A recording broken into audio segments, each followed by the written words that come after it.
Meeting of the one for work session will come to order. Just the only thing we really have are,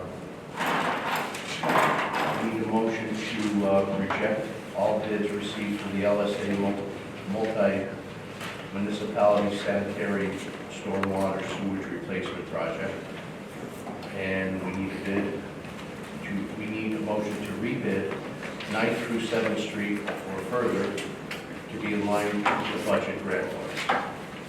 And that's basically all the motions that we have today. Does anybody have anything they want to bring up?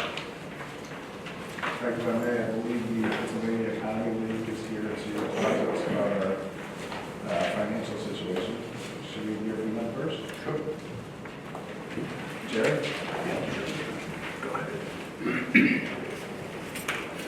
I've got the presentation to hand out so you can follow along with us. And I assume you want us to use the podium? That's true. I'm okay.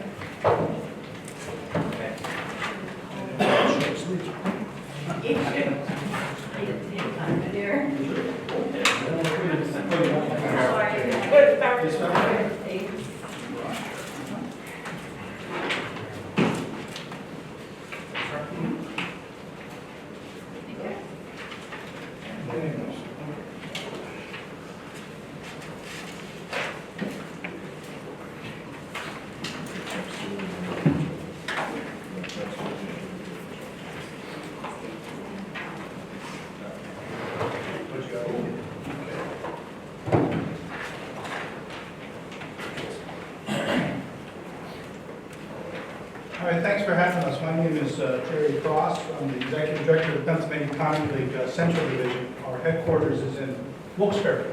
We cover 40 counties in Pennsylvania with my division. We have Philadelphia, and Pittsburgh, and Harrisburg office. However, we do work all across the state under the Early Intervention Program, and I appreciate your having us and approving our work for you. But tonight, I handed out the presentation, and rather than do it on a screen or anything, if you could just follow along. Slide 2 is the description of who we are. You can do that at your leisure. We are a nonprofit, nonpartisan organization, 83 years old. With me is Patty Moorhead, the financial analyst who worked on this project. Our office has 3 other research analysts in it, and they all contributed to this project. Tonight, we want to go over on slide 3, just give you an idea of where you are under the Early Intervention Program. We're required under the Early Intervention Program to start with a financial review. That's in the legislation, that's part of the grant. Jim Rose is here from DCD to also answer questions. So we started with the financial analysis of the borough's current position, because one of the requirements is if we think there is a fiscal emergency, we have to prepare an emergency action plan for the borough. We didn't come to that conclusion, but we did come to the conclusion that there's some remedial action that we need to take by the end of this year. We'll go through that. As part of the Early Intervention Program, there's also what's called a comprehensive look, which is typically management audits, and that's always a harsh word. What it really is a higher level look at the operation of your departments by a subject matter expert that we have that we bring in. And then those recommendations form the basis for what's called phase 2 and phase 3. If there's remediation things that the state can help you with grants and with guidance and capacity building, they do qualify for that. So the report that we're going to have at the end of, I guess, September's meeting or whenever that would be, within the next, that's the final report. That will encompass all those requirements. But tonight we're only going to talk about the financial situation of the borough, what you could expect going forward. We thought that was critical because, as you know, last year, prior to our engagement, the borough did have a cash problem, and that's always a critical situation for any municipality. So when you look at slide 4, we looked at the audits that were available. Your last audit was performed in 2016. In the period 12 through 16, you had deficits in 3 of the 5 years. Cumulatively, altogether, you hit about a $120,000 deficit through that period. So then we wanted to look at 17 and 18. You don't have an audit for either of those years at this point. And when we look at the records for 17 and 18, a lot of this stuff is commingled. The sewers revenues and expenditures are in there. Some other things, sanitation, but we count that as a general fund service. So when you look at them initially, it looks like 17 had a $101,000 deficit, so that would make your deficit now 20. But then 18, what was reported in the books, looks like you had $192,000 surplus.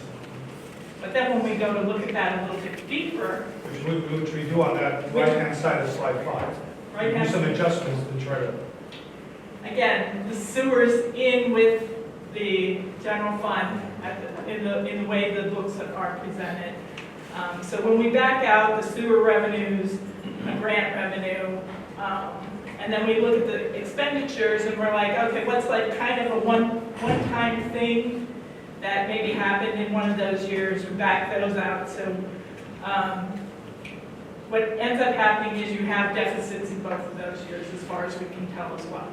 There were a bunch of expenditures paid in the beginning of this year. Roseanne got them, took care of everybody, so. prior year bills were. Prior paid. bills. So now, So when we, before you go, as you look at that table, it's important to understand that we have sewer revenues and sewer expenses broken out. Okay, so sort of netting those out so we can get an idea what the operations of the borough brings in, what the taxes and such of the borough, and what responsibilities you have as far as borough services. There's a pension payment recorded in 2017 of $314,000. That's something we're not really quite sure. It's recorded as a pension. We're not sure what that payment is. Your yearly payment is 30-some thousand. So that's one of the things that skews these results. Right, Then in 2018, we don't have a pension payment recorded. So whether that was a late payment across 2 years, we don't know. I believe that was to pay the money that they lost during 2008, and pay back that money. And So it's an accumulation of prior years. So that's what we would call a one-time expense. It's recorded as a pension expense, and that comes off the top. So you get an idea what your bare bones responsibilities are here. And when you make those adjustments, you'll see that the deficit of $100,000 was reduced to $51,000 because of those unusual expenses. But then you have $38,000. So when you look at all the cumulative deficits, you start to see. on page 6, you can see that we have you at about cumulative of from 2012 to 2018, about $210,000 in deficit. Now, what this means is your deficit is growing, okay? You would see it, you won't see it in a balanced budget, because your budget technically is balanced. Where you'll see it is in the erosion of your cash position, because every year you're paying the prior year's bills with this year's cash, which happens around January, February, because you get November, December's bills. But as you're paying further and further from the prior year, you're running out of money sooner and sooner, okay? So at some point, and that's when you started to see in 2016, 17, those are bigger numbers. They're 10% of your budget. And you're running out of cash earlier and earlier, okay?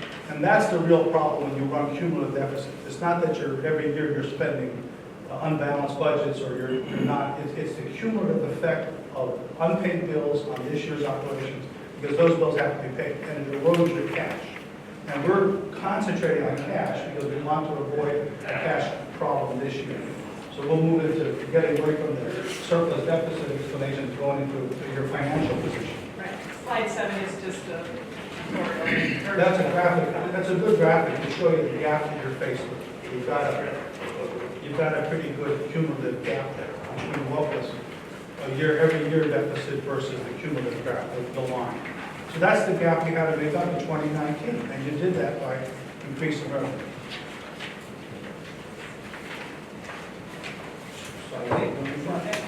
Slide 8 is something that we like to show municipalities because the councils get blamed when we raise taxes, and we have to raise revenue because expenses go up.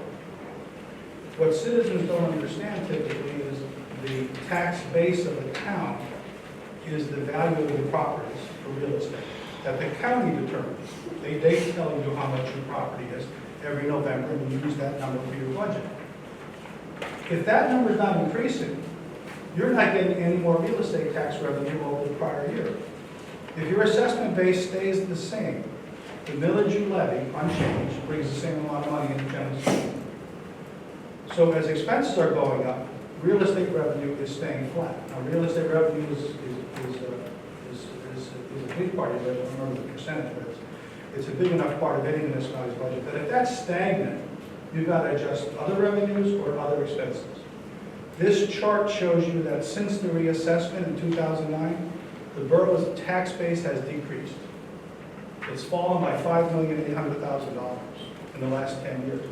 That means your real estate revenue that you could expect from the same millage fell by that much, 3 to 4%.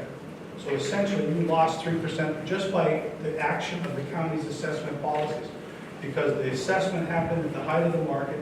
It's gradually working its way down to where market value and assessed value is going to meet, but you can expect flat to stagnant real estate revenues absent millage increases. You follow me?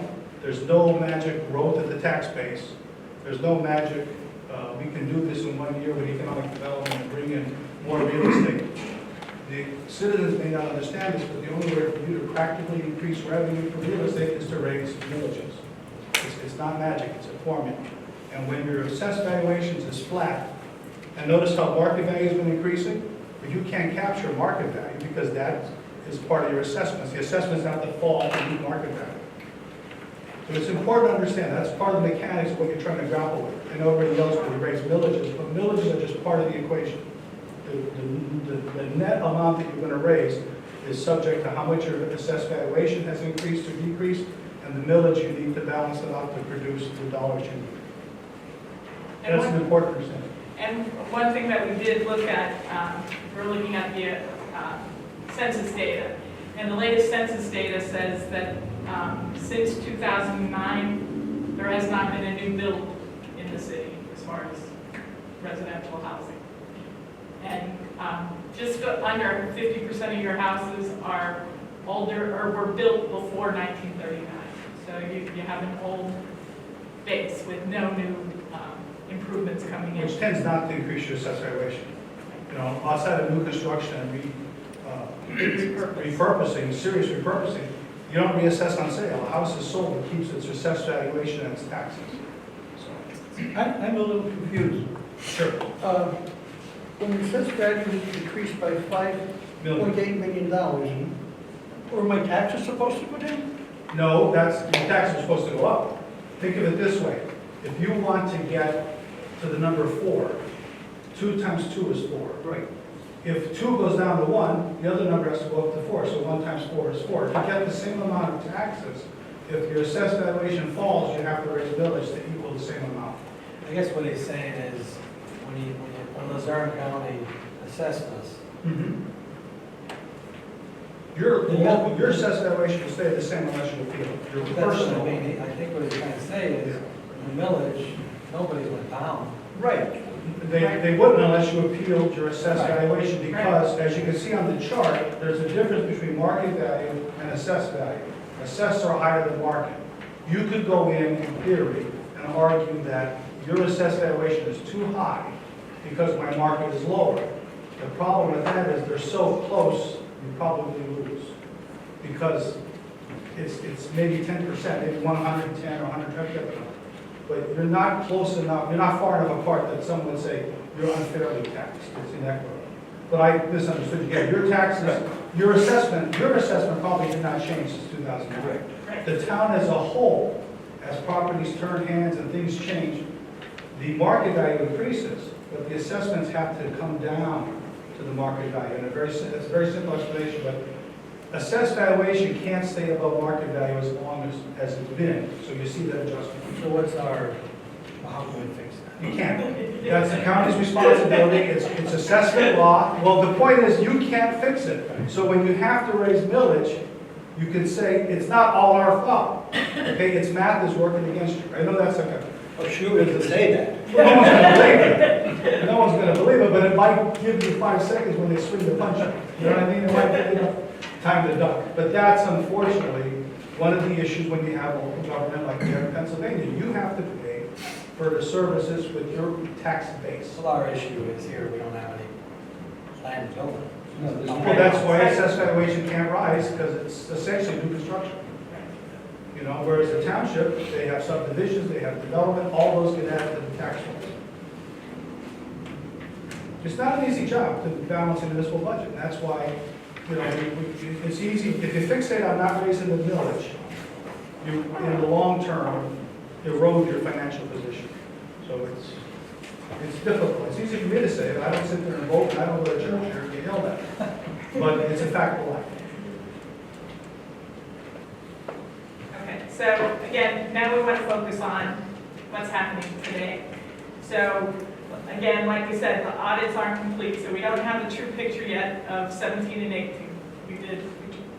I've been working with Roseanne, she's been doing a great job in reclassifying stuff this year, so we should be good. But 17 and 18, everything commingled in one report that you would get out from the QuickBooks. So it makes it hard. For 2019, it was a difficult budget preparation because of these factors. But you guys made the hard decision to raise taxes 2 mills and with the corresponding sewer fund decrease, and you got the TAN to get you through the first part of the year. So that's a good thing. And we emphasize that the cash position that we're going to show you was resulted of that tax increase. And you were able to wipe out a significant part of that cumulative deficit, so that as of today, we're not having people call demanding money, boroughs not being cut off, your bills are up to date. But that took a lot of cash from this year to do that. So you're starting from behind a little bit. And Roseanne's done a good job. We've worked with her extensively. So open books, much appreciated. Now if you go to 10, right? Becky? Is it Yeah. 10? So we're looking at your current revenues versus the budget we put together at the beginning of the year.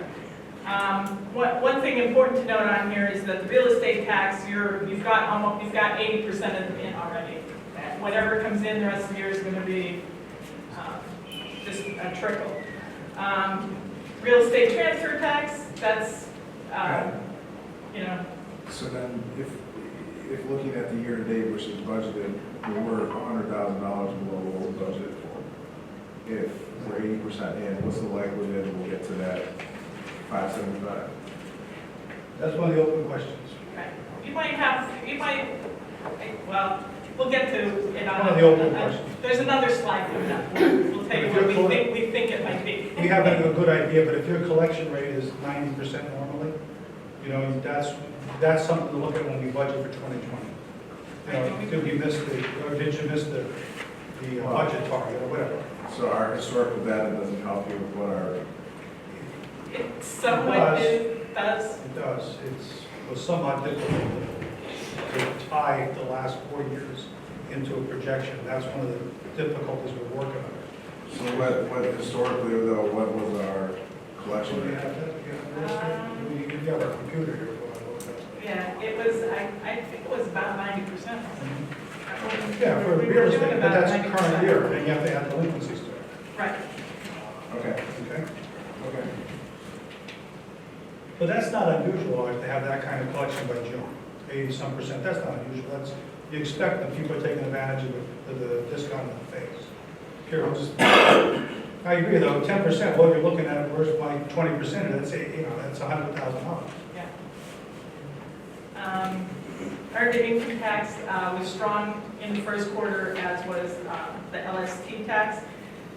These two were difficult to project for this year when the budget was being prepared because they were just all lumped in together. Yeah, they It was had not not been worked out. separation of So, LST versus OPT is and EIT. EIT.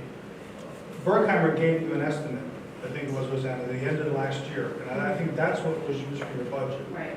And that estimate doesn't seem to be too bad, because 55% is what you would expect, actually a little bit more, is about half. You had 2 quarters already come in, you're going to expect 2 more quarters of EIT. So if things don't change, you're going to exceed your EIT by a little bit. And and we've already exceeded the LST, that's the one we're not. Yeah, LST is hard to, Berkheimer couldn't give us a good handle on that one. Now, LST is based on how many people work here and pay the $52 each. Too many acronyms. What is Sure. OPT and LST? Okay, per capita is by person. Okay. OPT is the old name, we probably shouldn't even use that anymore, for the LST. That's the occupational privilege tax. It's Okay. now called the local services tax. That's the tax you pay for the privilege of working in Wyoming Borough. Okay. So it's, Sorry. yeah, it's, no, That's it's, quite all right. people need to know, it's $1 a week. It's $1 a week paid quarterly to the borough. Joe, if I understand it correctly, it's if you're working here but not living here, Great. you pay that tax per week. It's Also, employees, if all you work, employees. you work and live here, you Yeah, pay. if you work and live here, you pay it. It's not a non-resident tax. Now, you can, if you have two jobs, you can get credit for the other job, you know, if you're working at different jobs. But no, that's an employment tax that the employees pay. And that is hard to judge unless you know from the tax collector how many employees he's counting. And that's typically the EIT, you're an income tax collector. They go hand in hand. So we're hoping that that number was too low. And we're thinking you're going to, because you've already got 184% of it in. That's the good news. The bad news is it's only about $12,000 different. It's not a really good, big tax for you, but it's something, you know, and it's 50-some dollars a first. Your sanitation's tracking about where it should be, and other revenue, we had some extra stuff come in this year that was unexpected there, I believe. But overall, you're at 85% of your revenue expected for this year. Now you have to look at how that compares to what cash you have on hand and the anticipated expenditures for the next 6 months. The next slide is just where you are with your expenditures versus budget. Your employee expenditures are tracking right at about 51%, so that's right on target. Your garbage fees are up at 70% because there were some payments that had to be made at the beginning of this year that from last year. That's part of that. It was 3 months. 3 months, so yeah, that's an example of the erosion of your cash. Because you're using this year's cash, you have to fill in for last year. Other expenditures, again, they're at 200, or they're almost at 100%. And so that means, that doesn't mean that you're done with those expenditures, that just means that's where they are right now. Again, it was paying back past due things.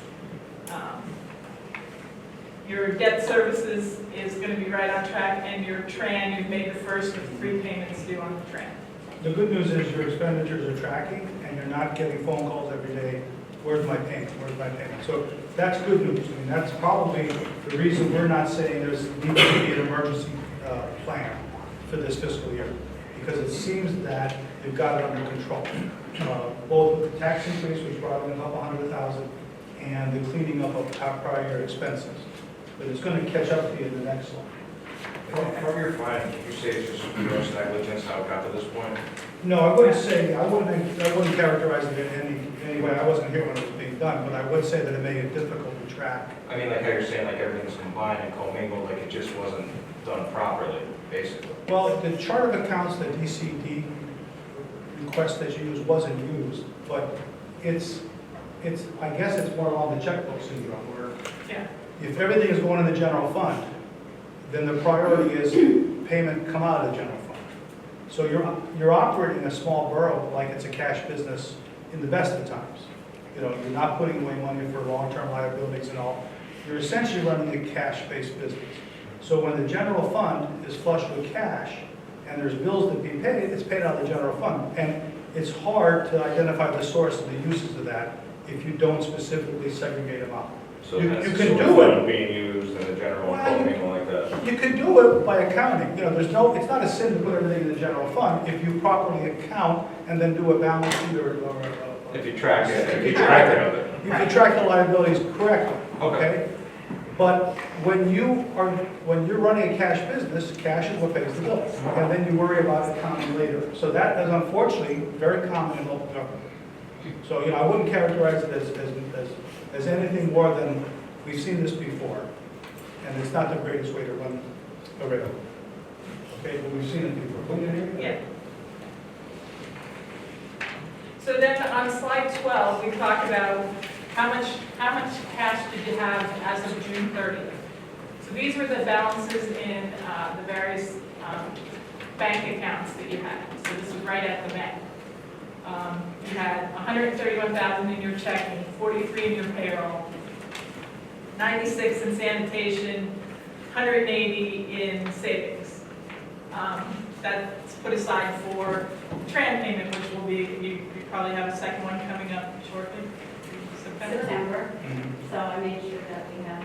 Yeah, we'll talk about that. What's the strategy? What's it?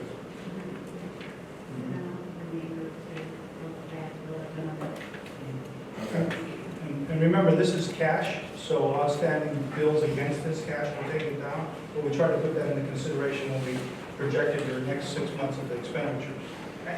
But So- we're now into a cash situation where we're talking about just plain cash in the bank. You also have money in your liquid fuels account. You've received your $90,000 in revenue in that account this year, and 340 in the sewer fund. So that's cash in the borough. So next, we're going to go on to the next slide on 13. This is where what are you going to have for the next 6 months? So we're hoping for another 100,000 in real estate taxes. Okay, let's talk about that, Mhm. because that'd be a 100% collection. No, I believe when the budget was prepared, that it was the millage times the assessed value times 90% collection rate. So the 100% collection would be 90% of your ideal amount, which is the valuation times the millage. Right, I think, Roseanne, when you did the budget, you discounted it to 90%. You didn't assume 100% collection, you assumed No, it 90%. was 90%. That's, 90, was it 90? I don't remember. I think it was 90%. Yeah. But if that, you understand what I'm saying, Martha? Yeah, I got you. You should get 100% of 90% of the whole bill, because you never get it all in 1 year. Well, you would never get it all anyway, because there's a If we were discount getting period, all- and there's, I believe we projected it, if it was full, it would be 609,645, but we projected 56280 for our. About 10%. Yeah. Okay. So the $575,000 is 90% of the, 90%. okay, but that is what they Right. based it on. So we're Right. saying that's 100%. Yeah, well, that's the money, that's 100% of your budget. Of the budget, okay. Yeah, your budgeted revenue seems to be not optimistic. Conceivably, if we collected 100% of the whole thing, we could actually go over, which is, Yeah, you get another Okay. $60,000. okay. But you'll never collect 100%, Right, because you have yeah, a 3% discount, or whatever that discount period is. Okay. And you will eventually collect 100%. It just Right. takes years to No, get. you never. Well, if you- They pay it's one of the early. things- Well, that's true. Well, if they pay late. You want bad behavior. Some people be late, some people be early, you want to balance. Okay. Your EIT, we're just assuming you're gonna get to the budget. LST, because that first quarter was so good, we're going with about 15,000. I think we're not really quite sure on that 15,000. Comcast franchise fees, the other half of the money, only one half of the crossing guard, because I don't believe that was in my 630 numbers. The crossing guard reimbursement cash. We received 10, but then we'll get the rest from September Right. to December. So this is a projection of the next 6 months. Right. So shouldn't that be down, oh, I'm sorry. I'm not- Crossing guard would be down a little bit more Little though, bit. because we have one, that's One no last longer. one? We got 10 already, we projected 18.9. Okay. So we're up a little, yeah. Sanitation, I know you sent out, we talked about this, about $40,000 in delinquent, but, Yeah, Yeah, you're going to expect less than what you built. People just don't pay. So yeah, if you- we've got quite a list, yeah. and they're going to be all cited. There's, A lot of towns are experiencing problems with that. You're starting to see a trend. If you've been watching the news, Scranton has a huge multi-year backlog of garbage because what do? Don't pick their garbage up? You know, people know that, especially when there's renters and things. those of you that have been around long enough, remember when garbage collection was a municipal function and it was part of your tax base? Starting in the early 80s when landfills became scarce, when they started cracking down on all the little landfills like the west side and east side. Municipalities, garbage costs went up through the roof overnight. There was literally a problem with getting rid of garbage. And a lot of towns went to a fee for the system. They went to a permit, per bag, whatever, okay? A lot of people got out of the business, went to private haulers. That's been the last 30-some years' experience. But we've noticed a trend of people, of municipalities getting, now that the costs are sort of represented, there's competition with the private haulers, landfill space is available. We've noticed a trend of reverting back to garbage being part of the general fund tax millage, because that enables you to use the real estate tax collection system. In other words, if you're putting it as part of your millage, you're going to get that money at some point. If you're doing it as a standalone bill, you've got the link, you're a creditor. You're essentially fronting the cost of garbage for citizens. A lot of towns are now in that situation where they're saying, Hanover was the most recent that I was aware of, they just said, forget it. You know, it's just too hard. We're working in Schuylkill County where the town simply went out of the garbage business because it nearly broke them. Because they didn't want to chase people, they didn't want to have garbage laying around, and everybody's a nice guy. And then eventually, the people that didn't pay the bill take off, everybody else is subsidizing. So there's been a shift in thinking about refuse, and you can see it there. You're going to send out 40,000 to the village, you're going to get 5.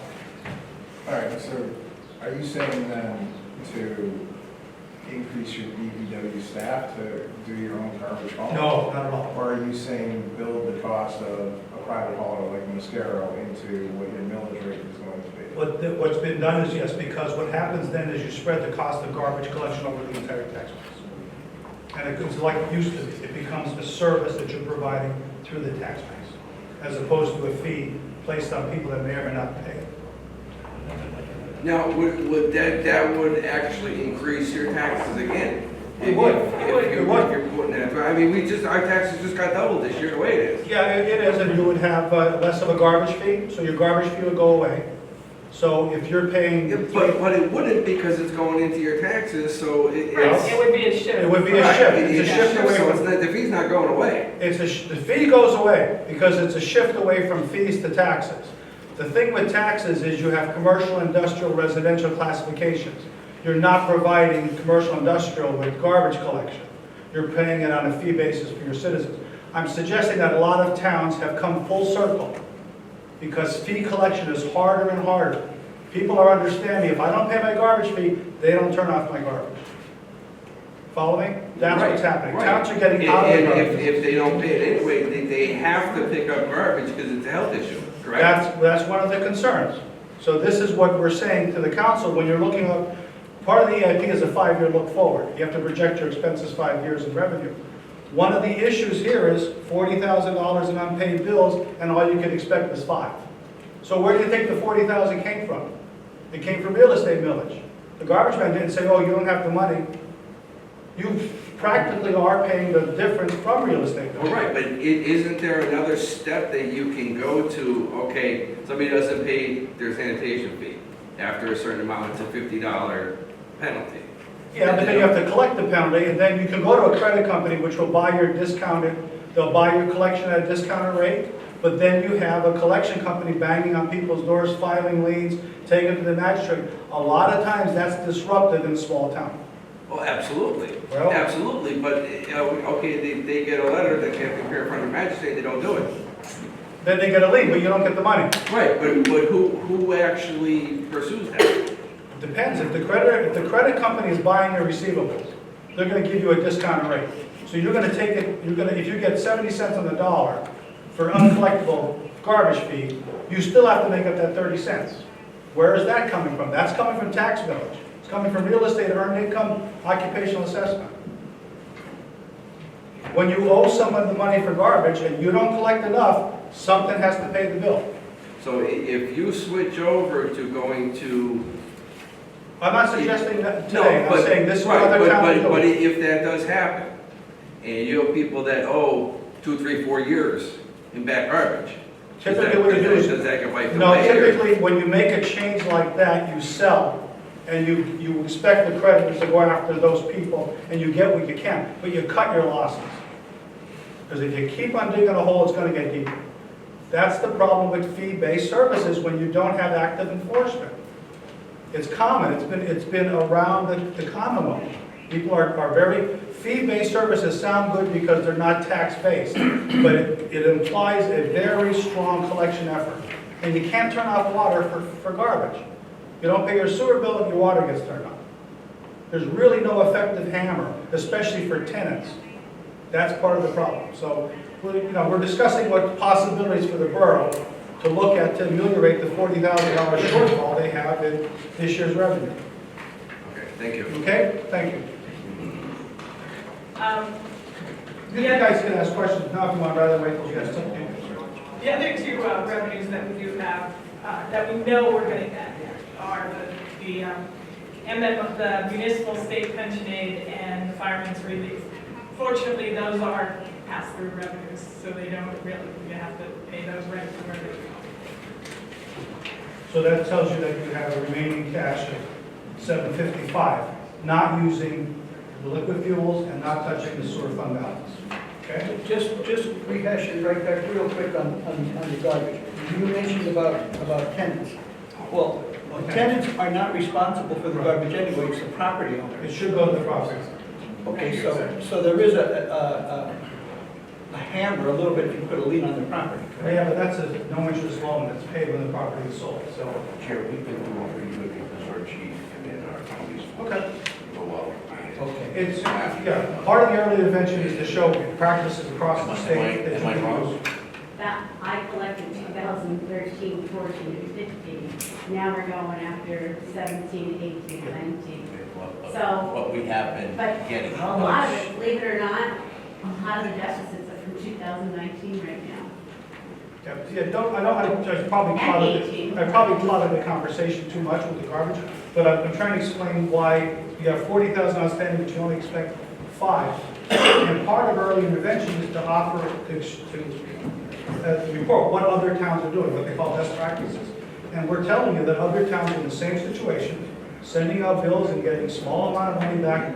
The problem is you still have to pay that bill. So in a sense, there's 35,000 of cash diverted to pay the garbage bill that could have been used to pay other bills.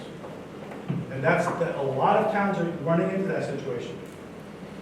So, so we figured there's about, conservatively, another 300,000. Now, we don't have the permit revenue because we're not quite sure what the net is on that, so we don't have the expense on that either. I figured, just on one that we get like 18% return. Okay, yeah, so we don't have that in, we don't necessarily have the expense side in as well. So that, for the rest of the year, you have about $775,000. So now, yeah, you on slide 750. 14 now? You on slide 14 now, or are you still on 13? 13 shows your available. 755.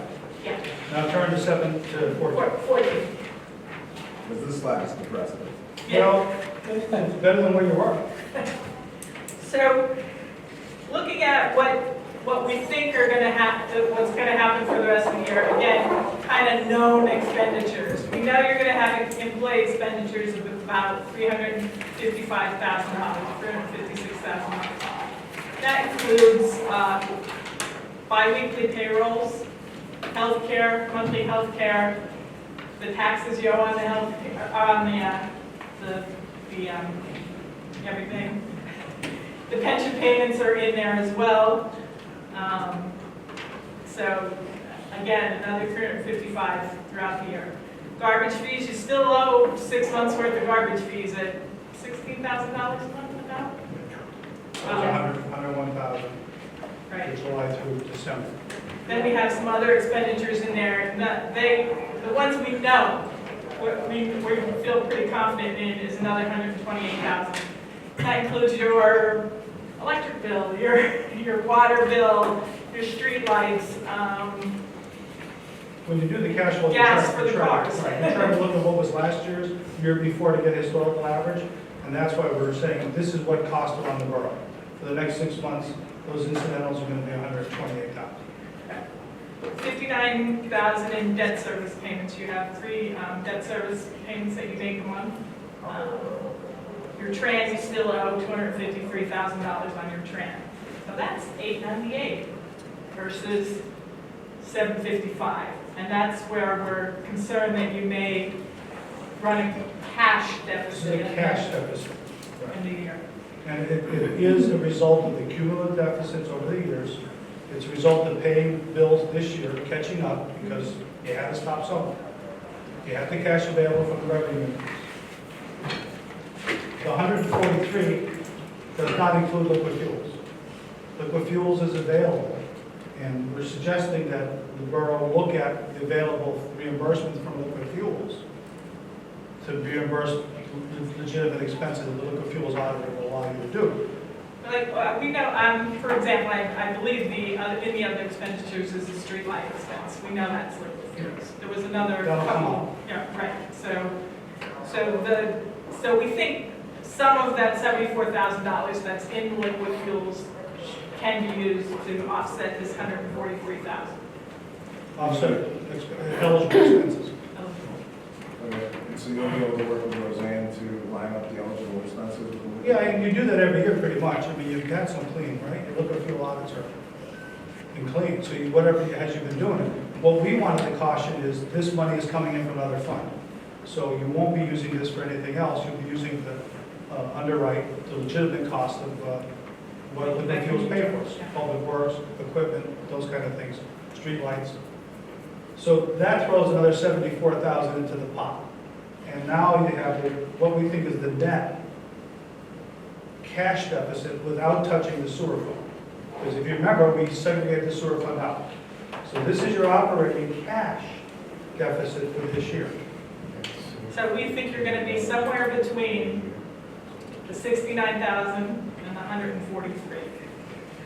So, or maybe you'll break even. And the problem with 69,000, you don't have enough time to hold bills because you don't have enough bills to hold in November, December to pay in January, which a lot of towns do because you have that rollover. Most towns do, unless they have a very healthy reserve, they do run skinny in December, and you make big payments. We don't know, honestly, where that's going to be in December. We don't know the cash crunch. We think we know. It's June. We were reluctant to say this in April. We would not have stood here in April. I know we engaged us at the beginning of the year. We were not comfortable in April. This number has come far down. In April, we were concerned. But as we've gone through the process and the 6 months of accounting, the lack of people screaming and yelling, the revenue's been coming in fine, we're feeling better about it. And the historicals are starting to match up with the 6-month experience. Let's hope we sell the Midway. Let's hope we sell the Midway shopping center. There we go. Yeah, let's get the transfer tax, and let's hope they don't sell it for spot. And then you're stuck.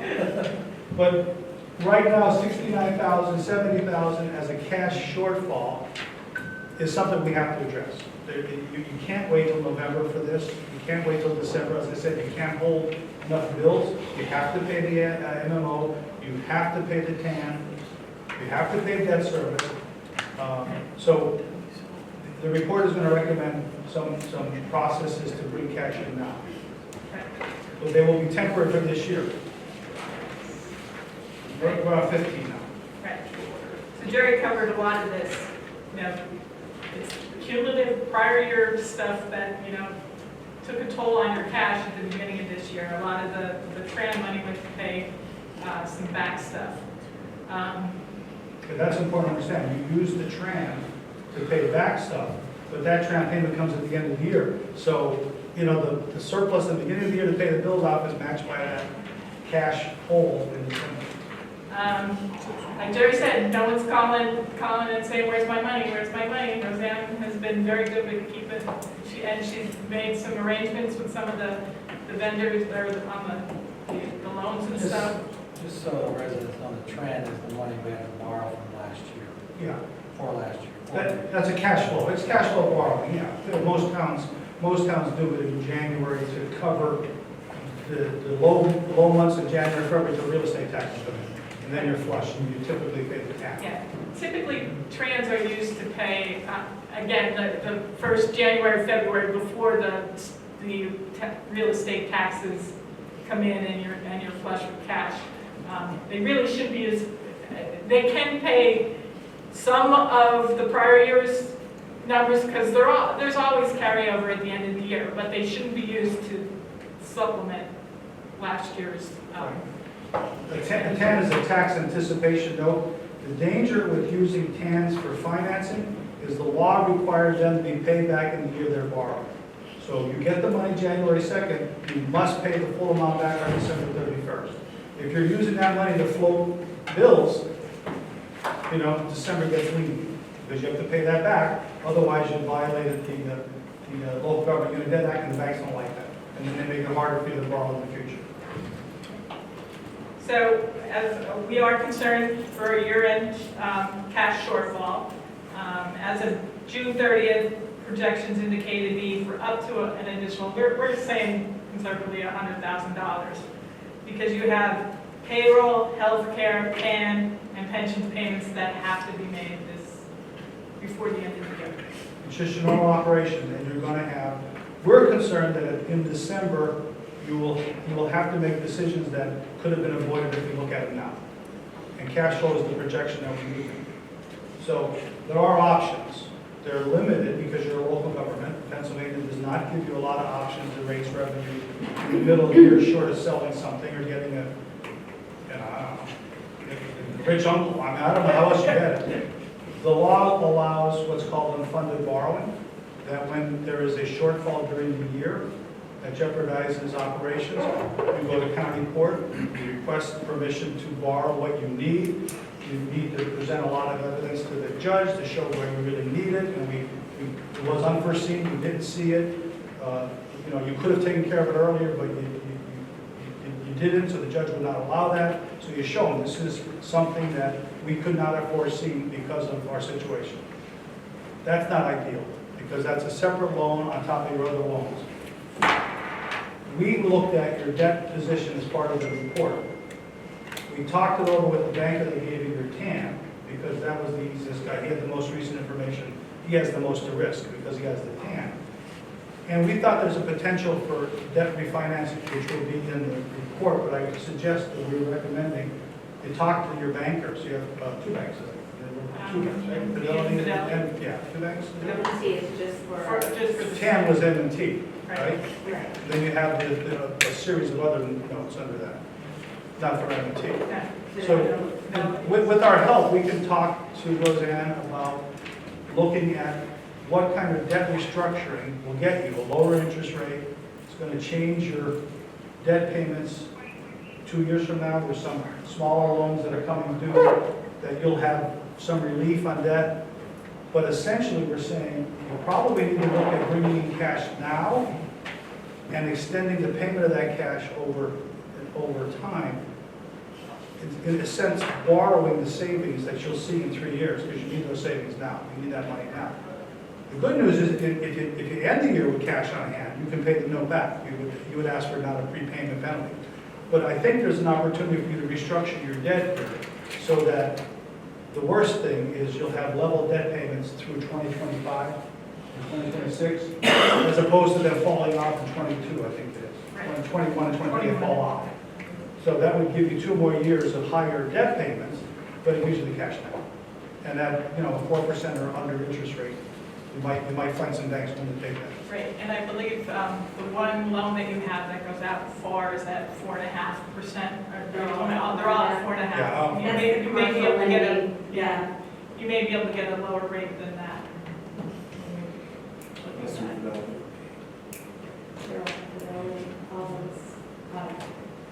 Besides the TAM, but knowing from working at Fidelity, commercial rate is usually stuck at 4.5%.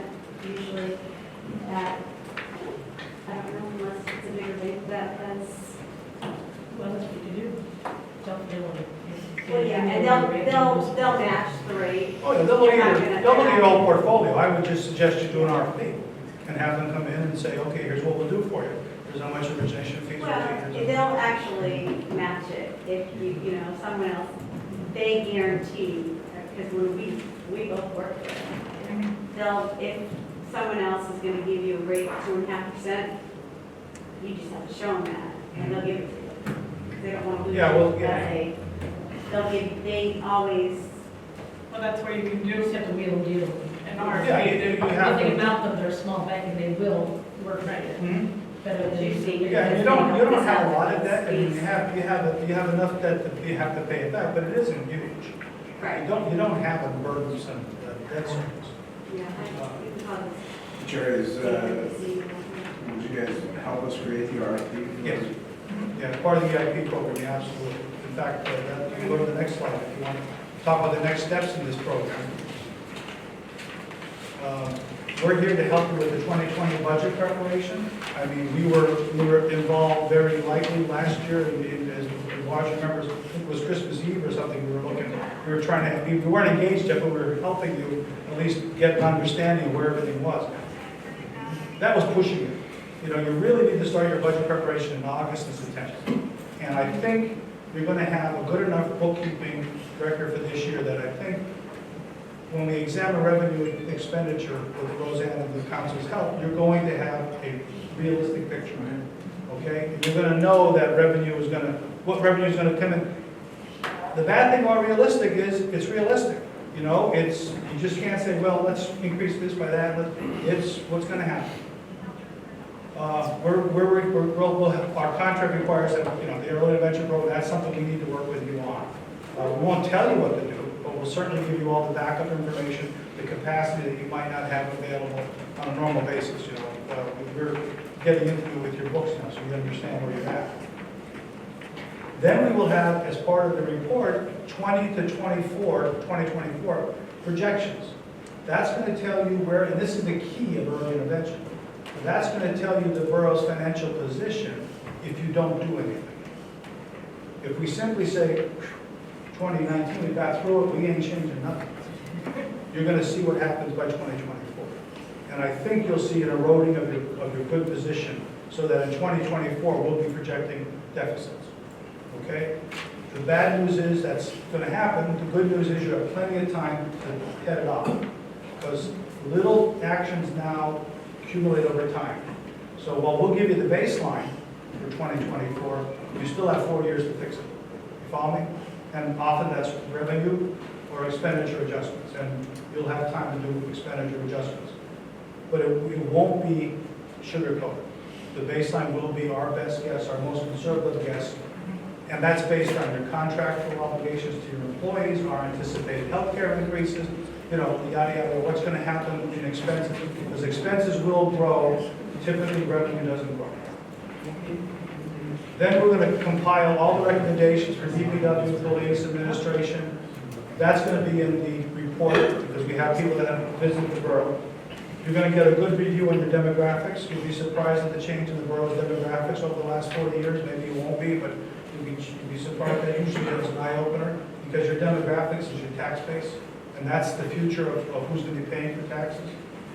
You'll get a whole chapter on the financials, historical, as best we can put it together. That will be available. So essentially, you're going to have all the information you'll need to understand the next 4 years of financial projections. And one of the things we were going to put in the report, in the slideshow, but we are cautiously optimistic on the 2020 budget. I think we've gotten past that hole, the cumulative hole. I'm hoping that when the budget preparation works, it will be a more taxpayer-friendly budget. You can't promise anything other than we're going to deliver services, and that's going to cost money. But we're optimistic that what we're seeing is workable. But we still think, because you've been paying all those other bills, we have to make steps over the next 2 or 3 months to address that cash shortfall. Questions? This is good news. I know, I didn't get the paper. This is good news. Last year to this year, definitely. Yeah, last year was tough. I've been in lots of boroughs where you run out of money, Thank you. and it's tough. Okay, no other questions? Right? I appreciate it. Thank you very much. Thank you so much. We'll see you in probably 2 months, in September, okay? I'll be working with Roseanne. She'll be hearing from me. Thank you. Thank you, thank you for all your help. Thank you. Oh, hey, thanks for having us.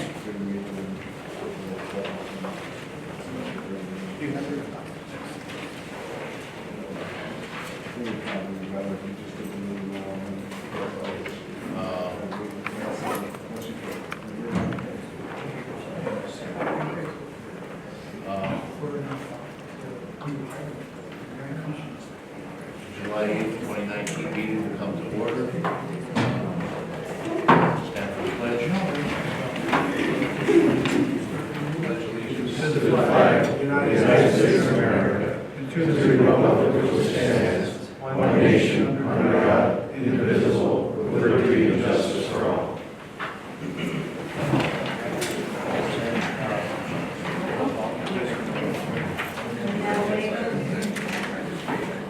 Here, Here. Mr. Willoughby, Present. Mr. Lipsey, Present. Mrs. Miles, here. Mrs. Schultz, Here. Mr. Donovan. Here. Here. The minutes for June 2019 meeting are available for review at the Borough Office. I need a motion to approve the minutes. Mr. Beloga, second. Second by Mrs. Miles. On the question? Nothing on the question, move on. Officers report, reports of the police department, street commissioner, and code enforcement officer for the month of June 2019 have been submitted and placed on file for public inspection. Reports of committees, administration, finance, and grants, Mr. Stolz. Thank you, Mr. Chairman. Requesting, if it's possible, to create a free email account for the office clerk through Gmail or MSN. PA Economy Relief is here to speak for borough's finances. Advertising for steel bids for the LSA program grant were placed in the paper on June 4th and June 11th and were received at the borough building at 10 a.m. on July 2nd. Bids were opened publicly on July 2nd. Will be read at tonight's July 18th. Bids were opened at 10 a.m. on July 2nd, and the results were as follows. Fluor Construction, $1,459,780.50. Soroka Brothers, $2,046,500,000. And James T. O'Hara, $2,276,320. Discussion needed due to the bids being way over the project budget, and for council to authorize rebidding the project and narrowing the project area to start at 9th Street and ending at 7th Street. Motion needed to reject all bids received for the LSA multi-municipalities sanitary stormwater sewer replacement project. And a motion to rebid the, from 9th to 7th Street or further to be in line with the budget grant funds. This is in the report, Mr. Chairman. Thank you, Mr. Stolz. Emergency services, police and fire, Mrs. Miles. Thank you, Mr. Chairman. Discussion was needed to replace two part-time Wyoming borough officers, Matthew Miller and Paul Bowman, who have resigned. Chief Merkovitz has requested the hiring of Michael Fuller and Joseph DeMar to fill their positions. These positions will be needed to be filled immediately. Also, there's a report that EMS complained in regard to a slow ambulance response time on June 30th. EMT driver got lost. Response time was reported as 12 minutes. LSA 2018 Police Equipment Grant, Wyoming Borough Police Department received a lot of equipment from the West Wyoming Borough Police Department as a result of the LSA grant, and that is my report. Thank you, Mrs. Miles. We're going to have a discussion. But normally we do that in the work session. Anybody have any questions on that, on any of that? I have something on the streets, on the sewer project.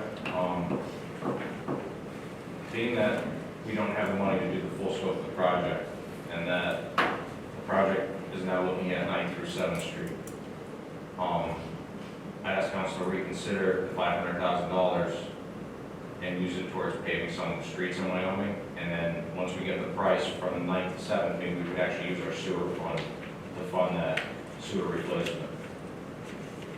I had this conversation with Chris Pauley, he could speak to it, and I also, Chris, I mean, is that something easy to do with switching the scope of work? Yeah, we have to request back to DCED, then request it back to the CFA board, a scope change. CFA meets every other month. So I don't know what's central order right now, we just have to wait for that summer. But it would be definitely something to look into, being that, I mean, this project obviously was projected to be way less, it didn't come in around those numbers that we were hoping it would. Obviously, we can't afford it, we don't have the money to do it. Instead of losing the 500 grand, why not use it to pave some of these streets that are just deplorable? I would leave it up to Jim to pick which streets at his discretion. And also, speaking with Jim, he had a great idea, if we do move forward with this, to bundle it with the money that you were saying for. Yeah, community development, you need that for the handicap curbs, just work it all together, and make that money go further. So, before, Chris, if we were to try and switch it over, isn't there a deadline of when we have to use these funds by? There is, but we're still within safe parameters of that. Well, but you're talking, we'd have to seek approval, and the entity that we'd have to seek approval for only meets every other month. I mean, even with that time frame in mind, you're still within the parameters of when we. Does somebody have a date on there when it was awarded? Maybe 500? I spoke already with Representative Coffin, he said he would definitely help us out, with whatever he could do on his end. Typically, they're going 4 years. Typically. And you guys were, I think you guys were the last one. West Pittston received the first 500, Exeter was second. So I think it's probably around 2 years old, but I can confirm the date for you, so you have that information on hand. What do you guys think of that? Have to make a motion on it? I'm just, yeah, I mean, I'm asking, what are your thoughts?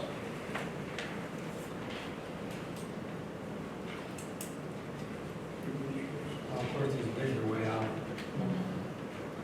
We don't have $1.5 million to do the project, so we don't have the money in the sewer fund to pay for it, but maybe if we have, I mean, that number in the sewer fund, they showed was 340, but it's actually closer to 500, that didn't include the M&T. Plus, I mean, technically, we probably owe another 160 eventually.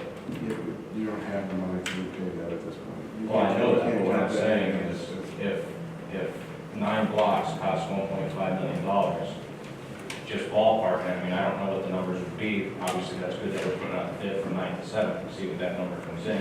If that's something that we could actually use the sewer fund for, that the residents would be paying for, and if that's the problem that we have is between 9th and 7th on the Ave, where we're getting water, that's what the sewer fund's for. So let's use the sewer fund to pay that bill, and then use the $500,000 grant to pave some of these streets, because it's tough to get grant money to pave streets now because we don't qualify anymore for the LSA money.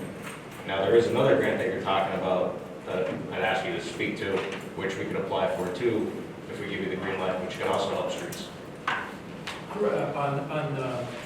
the money that Jim was talking about, that's the federal CDBG that comes down to the county level, which is dispersed to you guys every 3 years. Yeah, that's based on income. That's the income one there. That's about 130 you guys are receiving from there. So that's the income based one. The LSA is the most liberal grant out there, no match. You pretty much just use it for everything. You guys didn't apply for it last year. I was talking to Jim, I talked to Joe the other day. Start thinking about that now. Right now, so you guys aren't like that. The other grant that is due by July 31st, and I'm talking to you guys about it, that's called the CFA multi-modal.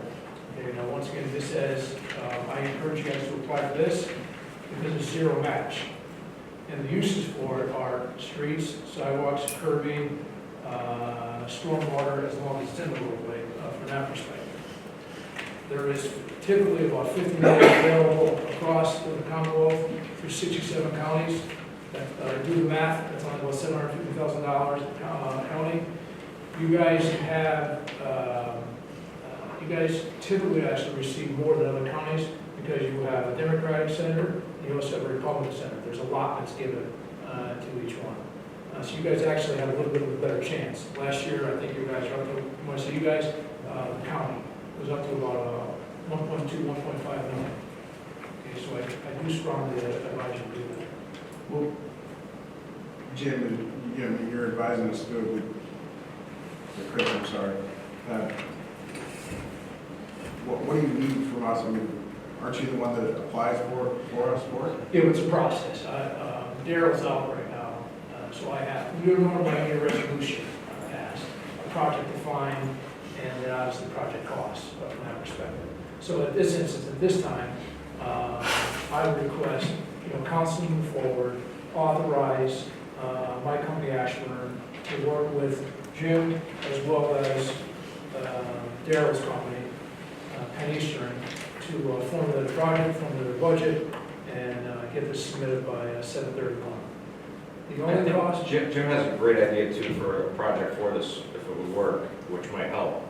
Yeah, I was telling you, the monument, just that whole section is just going to have, blend that into this. And maybe that could fit on it. yeah, definitely. So by using the monument as, an attraction, helps people come. And that's, we've had multiple complaints about Susquehanna Ave there, so we know it's deteriorating. It'd be a good spot to try to shoot for that grant, at least if you have the scope of work done. From a cost point of view from the application, Roseanne, I sent you an email on that. There's a $100 application fee. Every year, you typically will cut a check for $100. This year, they're not accepting anything by check. It'll also be by credit card. So if council wants to do so, you have to pay for it when you do the application simultaneously. I can just put on my credit card and just request the information from the road from there. Whatever council wants to do. Thank you. You're welcome. Thanks.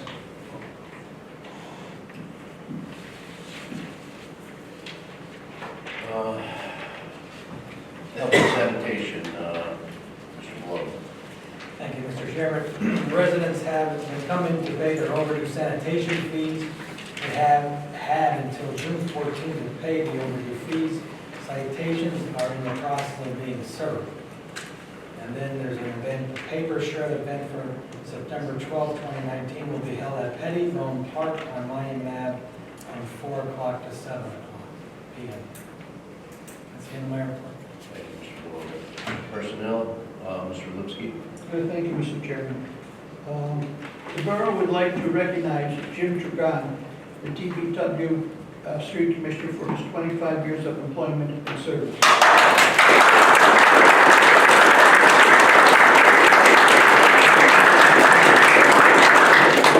Quarter of a century, Chad. Right? That's time flying. That's what you had in time. Yeah. And that's all I have, Mr. Chairman. Thank you. Fred, if we could, so when we were back on the emergency services, we talked about the issue with the EMS. We had members of the Christian Area Ambulance Association. Do you want to hear from them, or? Yes. Yes. I mean, Yes. it's on there. I'm just- Okay, everyone. So there was an incident in Colonial Park. In fact, the paramedic that was on call is here with us tonight, our chief. The routing software sent them to the wrong street. Sent them to, I believe it's Colonial. It routed them, the address is correct in the system. I'll show you where the error came in. This is 18 Colonial Court where the incident took place at. Okay. You notice where the B is where the ending point would be? That's not Colonial Court. Colonial Court is known as off State Street. So the driver didn't get lost. He followed the mapping software that's provided to us by the GIS system in the county. So the mapping system there's been an error, a notification to the map developers to rectify this problem. They didn't know where they were going. They just followed the mapping software assuming they were going to the right location. So that was a 12-minute response. It's obviously not what we want. The national standard is 8 minutes. But I can tell you that even with factoring that call into our calls that we've been handling around the borough in June, since we've been placed on primary response time is 6 minutes. So it's well below national standard. Unfortunately, again, we don't want incidents like this to happen, but unfortunately, it does happen from time It's to a time. weird system with the roads in that area, I know that. And I think that more and more that we're responding to calls here, obviously our providers become more familiar with the jurisdiction. We've been here since 2015, so we are rather familiar with it right now. But in emergency work, these things happen from time to time. We don't like it to happen, and obviously when these things do happen, we troubleshoot our system and do our best to make sure that it doesn't happen again. So if there's any other questions, I'd be happy to answer them. We're certainly sorry that happened, we don't want it to happen. Thank you very much, Mike. Thank you so much for coming today. I would also note that the fund drive is in process, the membership drive. Just well, I can give you the membership levels, but we are going to be offering some different rates. There will be a family plan, individual plan, senior individual, and senior couple, the reduced rate. So it'll be $60 for a family, individual will be $35. A senior individual is $30, and a senior couple is $40. That will be in the mail in late August. So it will be at people's homes in their mail well in advance of the expiration of the current subscription drive, which of course, as we promised, we'll continue to have on. Certainly, if there are any other issues or concerns, as I represented to you before, our phones are always available. Answer those questions immediately, either myself or our chief. Thank you very much. Thank you. Thank you. Thank you for taking the time to come, appreciate it. Thank you. Travis, do you, the police officers are hiring, do we have to post that or anything? Well, actually, I wanted to go back to that as well. I know that the chief has recommended to individuals, but have we posted that? I know we posted previously for part-time officers. Are we currently posting or what is happening? So we've always just accepted applications. The problem is we just had 2 people step down, so we have to fill these slots because, Chief, over the weekend, how many hours did you have to work to? I had to work Fourth of July, 24 hours. Which is only work. So we need to get guys into work. Chief had relationships with these people over the years in service, so. I understand that, but I believe in the past, we've always posted and looked for, all applicants to come in for it. Yeah, I think we should probably continue that now. I know we've been shorthanded in the past, and when O.C.I. McGurk was, or when Officer McGurk was the officer in charge, and fortunately, it falls to the head of the department to fill in a lot and work extra. But it seems to me that the best practice would be to post for the position. Well, I think the one of them, I assumed, and I discussed this with the chief a little bit ago, one of the officers actually worked in our department for years, was a sergeant in the department, so I don't think it would be an issue bringing something like that back now. I'm all for transparency, so I think we could open it up, and we discussed that too, because I didn't know it was on the agenda, and I said, I'm fine with bringing one back, who was already an officer, a full-time officer here, just so that we could have some help to try to fill these shifts. We just had 2 guys step down. So. Well, any hiring is going to have to be done by motion approved by council, but I do believe that, we should post and go from there. But No, I agree with you 100% on that. Is that I actually asked, in the past, prior to the last time we hired part-time officers, would you guys used to post for part-time officers?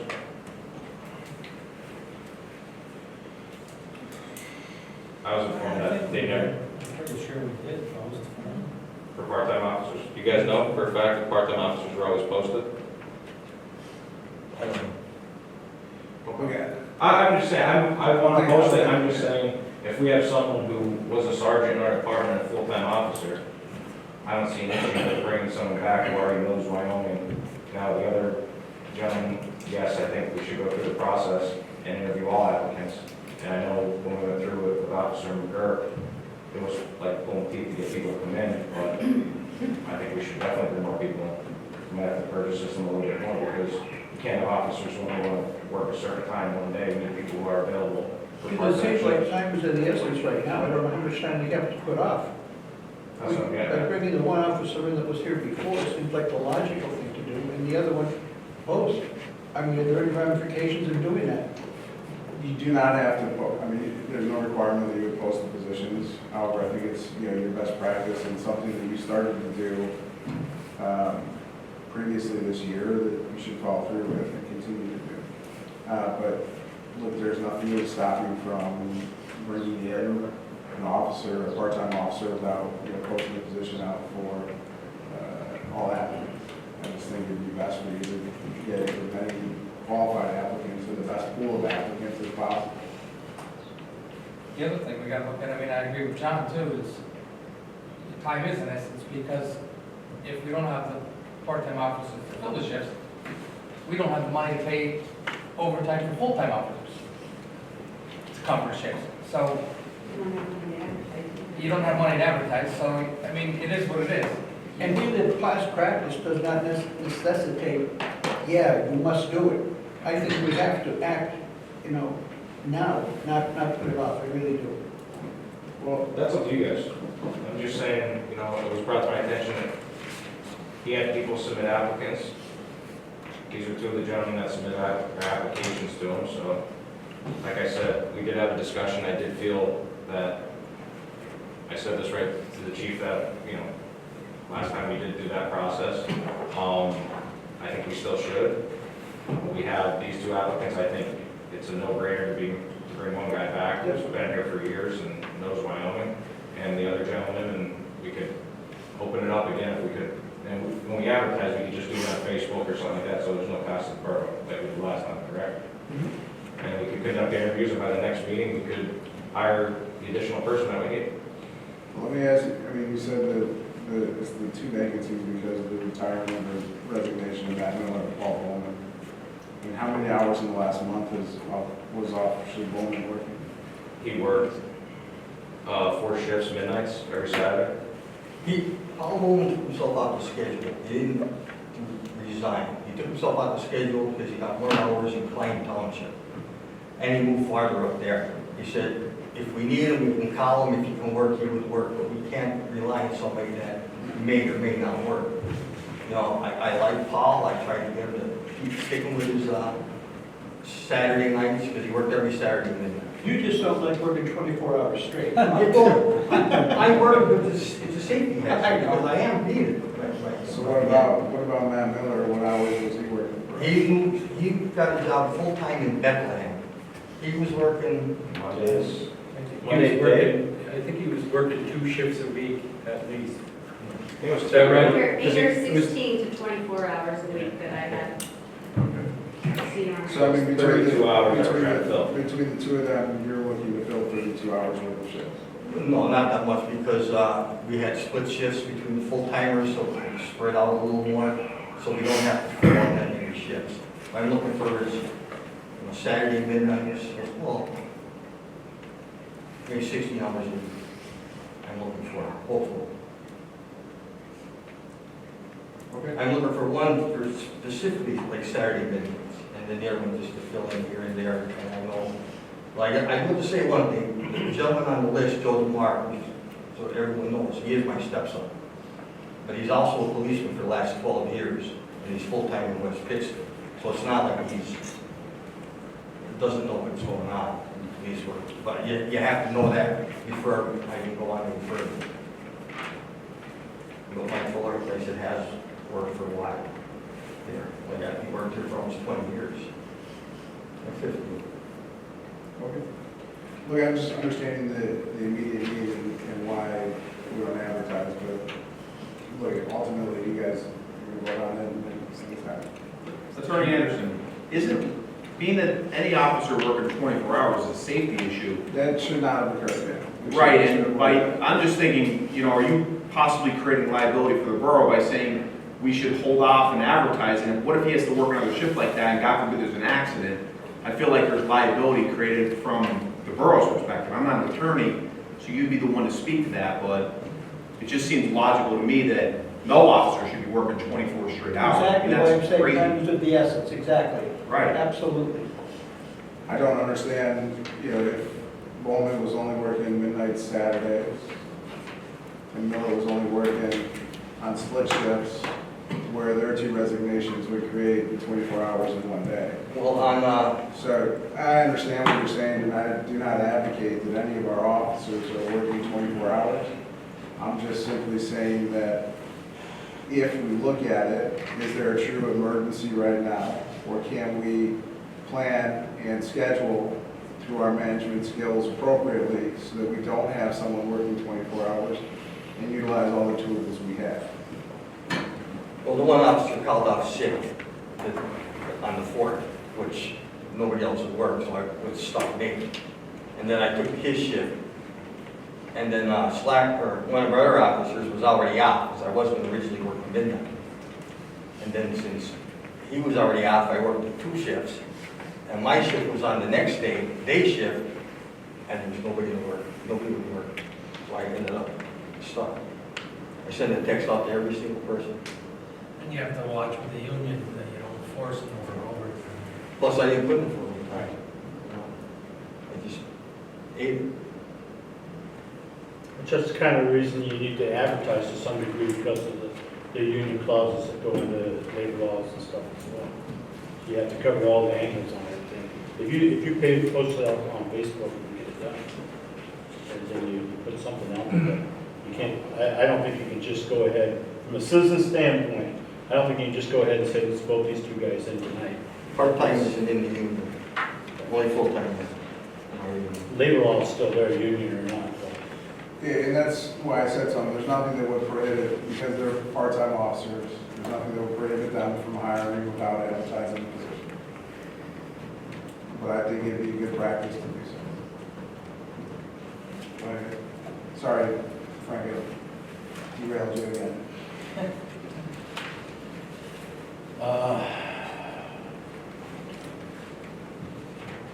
Public property,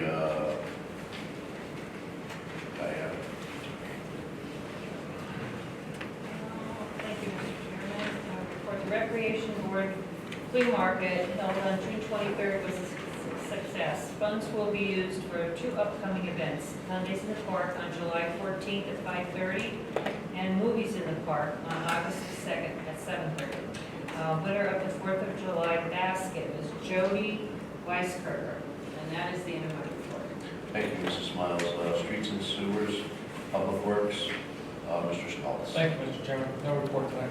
Thank you, Mr. Stoltz. Zoning and planning, Mr. Deloga. Thank you, Mr. Chairman. This discussion is needed to take back zoning from Luzerne County.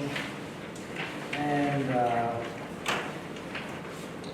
somebody has reported that they want to build in the old Bartoli West. That would be on West 8th Street where the floodplain was, we were back in the 90s. Somebody started to build homes and they ended up filling the basements and I guess FEMA stepped in and the Army Corps of Engineers. So we're cautious about this. It's a floodplain area. Any elevation change in that floodplain would cause West Wyoming to get flooded more, or possibly even upstream a little bit more, depending on the elevation. So I'm not sure exactly, Mr. Solicitor. I know that there was a zoning hearing. Luzerne County allowed for the variance to go ahead and build this. It's a sports complex, building and fields, and there is a lot of questions about it. Look, I mean, just for transparency purposes, it's currently where I represented one of the objectors to that project. Mr. Deloga was there objecting in his individual capacity, but that project is not, I mean, they've got zoning approval, but there's a lot of other steps there, so it's not necessarily moving forward at this point. But outside of that, the discussion as to bringing zoning back wouldn't affect that application, right? So even if we did reconstitute the zoning board for the borough itself, and the borough took back its zoning, it wouldn't affect that project. There would only be things going forward from the point when the zoning board was reconstituted, and it wouldn't affect anything that's already in progress in front of the Luzerne County zoning board. From a standpoint of what you need to do, I mean, we would have to essentially pass an ordinance, putting in place the new zoning ordinance for the borough of Wyoming, I believe. Does that have to be advertised, I guess, over a couple of months? We'd have to make sure, we'd have to create a zoning ordinance for the borough of Wyoming, implement it, and then reconstitute a zoning board and take control of that process. You know, with our current position that the economy week just pointed out to you, any additional expense is not necessarily something that I would recommend the borough take on. And part of the zoning board is expenses. You're going to have to bring in a zoning officer, which is going to be cost. The zoning board will have its own solicitor, and then the fees associated with it. Now, you do recoup application fees and permit fees. They come from the zoning process, but the law says that that can't be a moneymaker and is only there to recoup your costs. You should cover your costs only. We can look more at that process, but you know, unless there is a desire besides this project to bring zoning back, I don't necessarily know if it's in the borough's best interest at this time because of the additional costs that would go into it.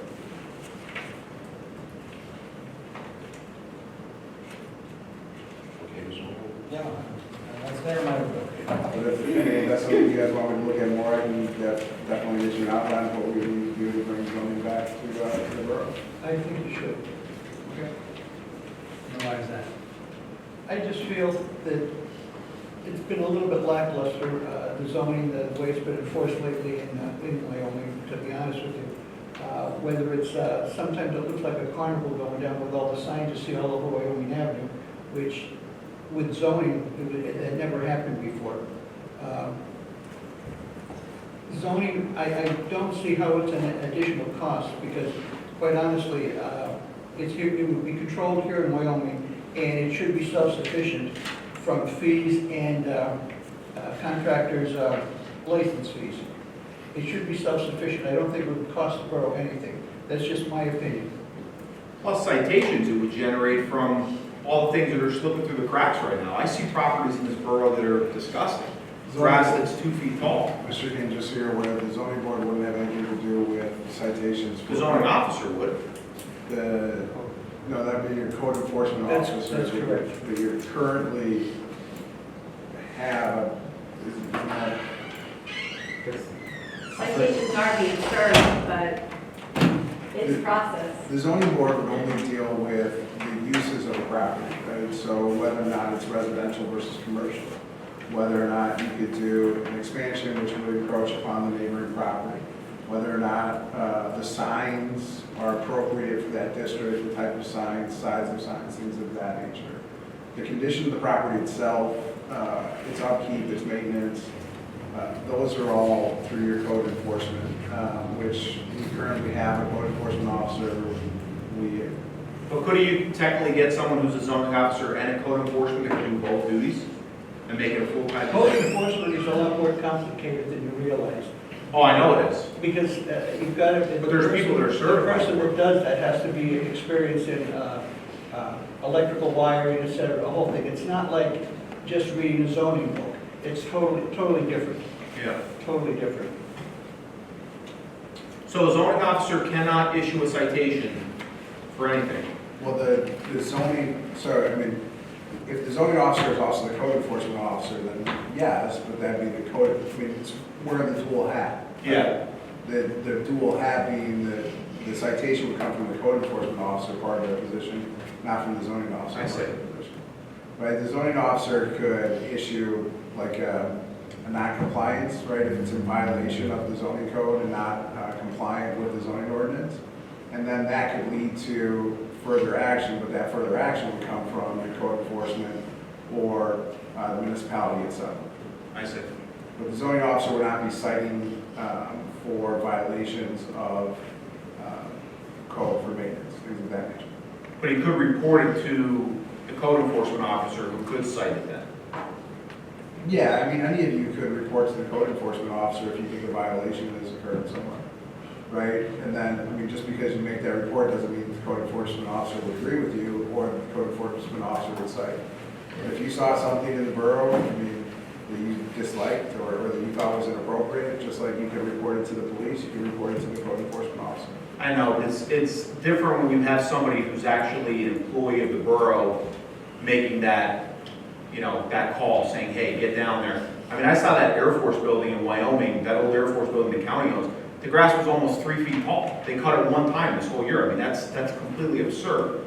And if this borough is gonna really rebuild itself, people are gonna have to start taking pride in their properties. And if they're not, then they should be cited for it. Now, obviously within reason, if they're, you know, if it's just, they do a crappy job or whatever, however they take care of it, that's one thing, but it's another thing if they're just neglecting it totally. And that's part of the appearance of this borough, is trying to improve it by having those checks and balances, having the zoning board, having a zoning officer, having code enforcement, whether it's internal or external, it doesn't really matter. But right now, the borough has no oversight over anything when it comes to Luzerne County zoning, as far as I'm concerned. I could be wrong, you would know better than me. That is correct. So, I mean, how do you control something? How do you improve a borough that you have zero control over? You know, that's my only point. Just so you know, I have cited Luzerne County Housing for property maintenance because they didn't take care of it. They weren't happy, but they still got the citation and had to pay.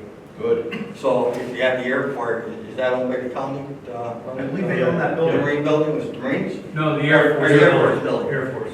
I'll find out who's in charge of it. Well, they've cut it since, but it's been cut one time the whole year. Okay. Everyone else in this room has probably cut their grass. If you see it, hi, just give me a call because I care less about the county. Right. And there are They get a ordinances out there, like, there are ordinances, it has nothing to do with zoning or a code enforcement officer, there's ordinances right in the borough itself. I see. All right, thank you. Solicitor's report? So the only thing I have is, I wasn't here last week, and I just need some direction on what to do with the property that Mr. and Mrs. Tizzoli donated to the borough. I understand that the borough agreed to provide it to Host Company 1 in some manner, and I guess I'm looking for further direction on what to do with regard to that property. So should I be looking at providing Host Company 1 with a land lease of the property to use it, or a transfer of the property to Host Company 1 to be used for the purposes of a fire station, and then should it ever stop being operated as a fire station, be transferred back to the borough? Should I explore this further with Host Company 1 of what they want to do and how they would like to get it and come back to you guys? I just need to know more. What is Host Company 2? Do they own the building? Do they have a lease? Do they have a lease from us? We're not in the lease business. I have, as you guys know, You guys own the building? What's that? Do you own the building? Yeah, our building is owned by us. Yeah, the borough, there's no, it's all Wyoming number 2. I would just say this,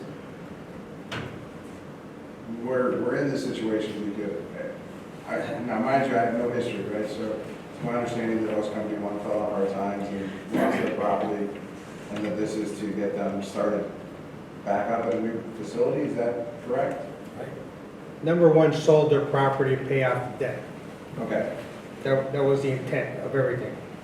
They never went out of business. Yeah, I'm sorry if I insinuated that they did. No, I'm just explaining to you what happened. So the question is, the property was donated for the purposes of running a host company there. Is that the way we want to transfer it to Host Company 1 so that it remains in that fashion, and if not, it comes I back to think the it would borough? have to, because the stipulation from the person who donated, it said. And God forbid something happens again, then. And that could happen to two as well. So I mean, you know. we We're have to not give talking some- about two, because You know, but we have to give some accountability. You know, it wasn't any fault of their own that they went under. So, yeah, I'm just looking for the borough to provide me with some more direction on what to do next. And maybe my next step is to reach out to Host Company number 1 and have a conversation with whoever's running Host Company number 1 of what they intend to do and how they would like, control the property. Is that you, sir? I'm the treasurer, I'm board of director. The intent is to build. The intent is to build. I don't get, if we're gonna give it to them, why on earth would we wanna do, I would just sign it over? I mean, why would you wanna do a land lease and then borough still be liable in the back end somewhere? Somebody. Well, we don't have to do a land lease, we can do a reverter, where if they cease operating, it reverts back to us, so, you see a comment and donations to religious organizations, you donate this to the organization to be used for religious purposes only. But in a situation like they had to sell it off last time to pay off whatever debt they had, obviously that was due to another reason which we know, but, Much of it had to do with the ambulance. The majority of it.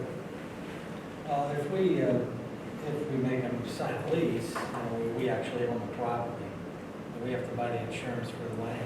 If somebody falls on They it. can, not necessarily. As part of the lease agreement, we require them to cover all of the required insurances. We just sign it over and then we'll be done with it. What does the borough want, what are we gonna do with it? The guy donated it to them, what are we gonna do with it? Why do we wanna be involved in that? Look, and mind you guys, I'm not advocating for any position, I just want clarity of what you want me to do. What do we have to do to just hand it over to them? Just make a motion or something? I believe you guys already, We did, that's what I So we understand. make a motion, and then that's it. If there's no stipulations, I don't think there was any other motion. That's it, it's theirs. Not going further, just sign it over, I guess. the one request from the Tizzoli family was that a monument be erected to them at the station house, commemorating their donation, so. I think that was in the motion. That would be part of the requirements then.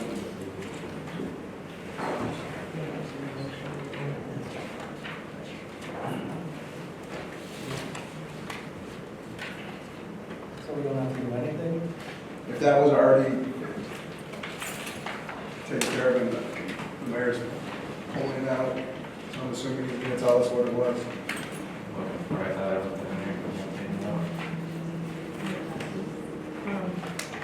you know, I'm pretty sure it was worded like that. Because I think you sent them verbiage. There was two requirements. So it was a plaque and something else that you had sent the verbiage on. They had to go to the fire company. Yeah. Yeah. Well, that was the letter that I had sent, or the letter that would be sent. Here. And the motion just states, approve the transfer to the Solis property, no company number one. With the stipulation of a plaque and it Yes. must be a fire company. That's not in the motion. In the agenda, it says In Wyoming. the agenda it is. Wyoming Borough Council intends to transfer to Solis property host equipment number one. A condition of this transfer will be that a plaque be erected in the building constructed on the property acknowledging that the land was donated by Nicholas and Cynthia to Solis. Motion will be needed to transfer the property to host company number one. Okay. That's it. If you wanted to have a paper trail, why can't you just sell it to them for $1? And, I mean, you would have, Yeah. you would have a can't paper sell trail. it for $1. The guy gave, the property was given. It just. Right, but if you're transferring it, you would have a paper trail. Well, they have- Would they you have to want that or no? transfer I don't know, that's just a suggestion. They have to transfer it. Yeah, there's gonna be a transfer, there would be a paper trail for transfer, because it'd be recorded with the Luzerne County Recorder of Deeds, Okay. so that the property goes over to the host company one, the entity that would then own it. Sir, after the meeting, if we could just connect for a second to get some Sure. information. Thank you. That's all I have. Mayor's report? There was 178 incidents this month. Everything else, the chief spoke to. Okay, floor is open for the public. Lance?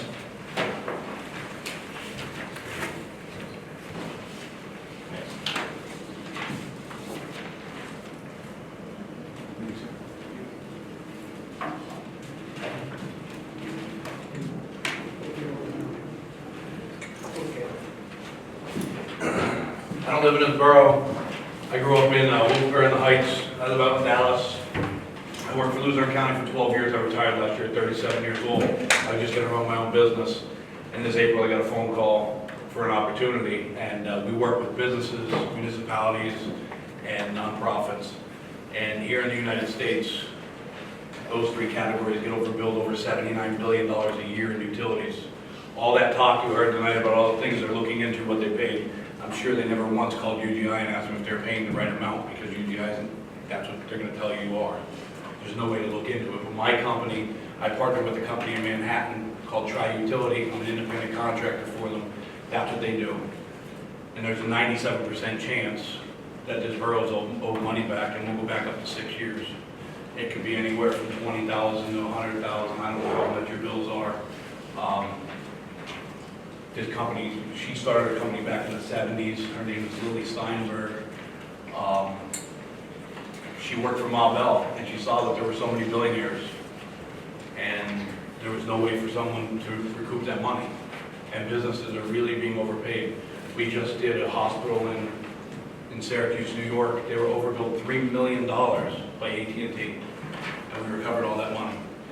And back in the late 80s, early 90s, she was getting a lot of press from New York Times, CNN, MSNBC, and the utility companies went to her and said, can you please stop being in the public eye? And she said, the only way I'll do that is if I don't ever have to spend another day in a courtroom. So there's no litigation. You would not have to worry about any of that. The way it works is, all that's required of the borough is to give us a copy of 1 month's bill from electricity, natural gas, sewer, water, landline, cell phone, cable television if you have that, and the internet. And sign an authorization, we can look into your billing, and also sign an authorization that if we get you money, we split it 50-50. If we don't get you a penny back, we thank you for your time, and that's it. It doesn't cost a penny. And the money's out there, and there's no way for you to get it unless you let us do it. And it's about a 6-month process. About 2 months after we submit the paperwork, you'll know whether you're getting a return or not, and about 4 months later, we'll call you and tell you how much you're getting. And that's it. You get a check, you cut it half to us, half to you. You don't have to pay taxes on that money because you already did. And there is a possibility you'll get money back from the IRS also because of money you paid taxes on that you didn't have to. So that's basically all I have.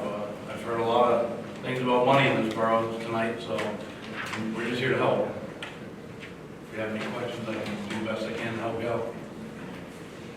Do you have any questions? Mr. Lars, do you know anything about this? Is it I'm just hearing about it for the first first time time. you're also? We're the #1 recovery company in the country. There's a handful of small recovery companies out there, but we're the largest, and we're the best. One, because we don't spend any time in court. We're the only company that doesn't spend time in court. And number 2 is our proprietary software. Lily Steinberg, our founder, built the software herself with another company. She liked it so much she bought the company. No one else has the software we have. There's other companies out there that you can go right now and spend $20,000 and buy your own software, but it has nothing, it's nowhere near ours. Every single day in boroughs and townships like this, when you look at your bills, they're broke up into categories. Well, every one of those is broke up into subcategories. Every single day, those numbers change. And if you're not physically calling every time you add a receptacle or add a street light or add something, your accounts are changing, but they don't know that. So for the past 6 years, you could be paying thousands and thousands of dollars more than what you should be. Those are reveals that they're undercharging. We don't do anything with that. We just put the numbers in. If it comes back in our favor, that's it. We did 154 recoveries in the first quarter. We were 154 for 154. We did over 500 in the second quarter. We had one that came back and we said you paid exactly what you wanted to. It was a bowling alley in Southern Illinois. So out of almost 700 recoveries this year so far, we have one that didn't recover money. It sounds good. I think we'd have to look into it, but I don't make any kind of decision how. And definitely, if we have questions, I assume we can just get in touch with you. Absolutely. That's all for you. Thank you. No problem. Thank you. Thank you so much.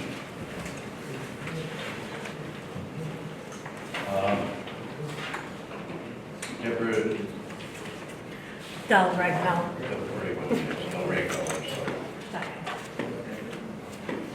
And my name is Debbie Del Regno. I live at 445 Monument Avenue.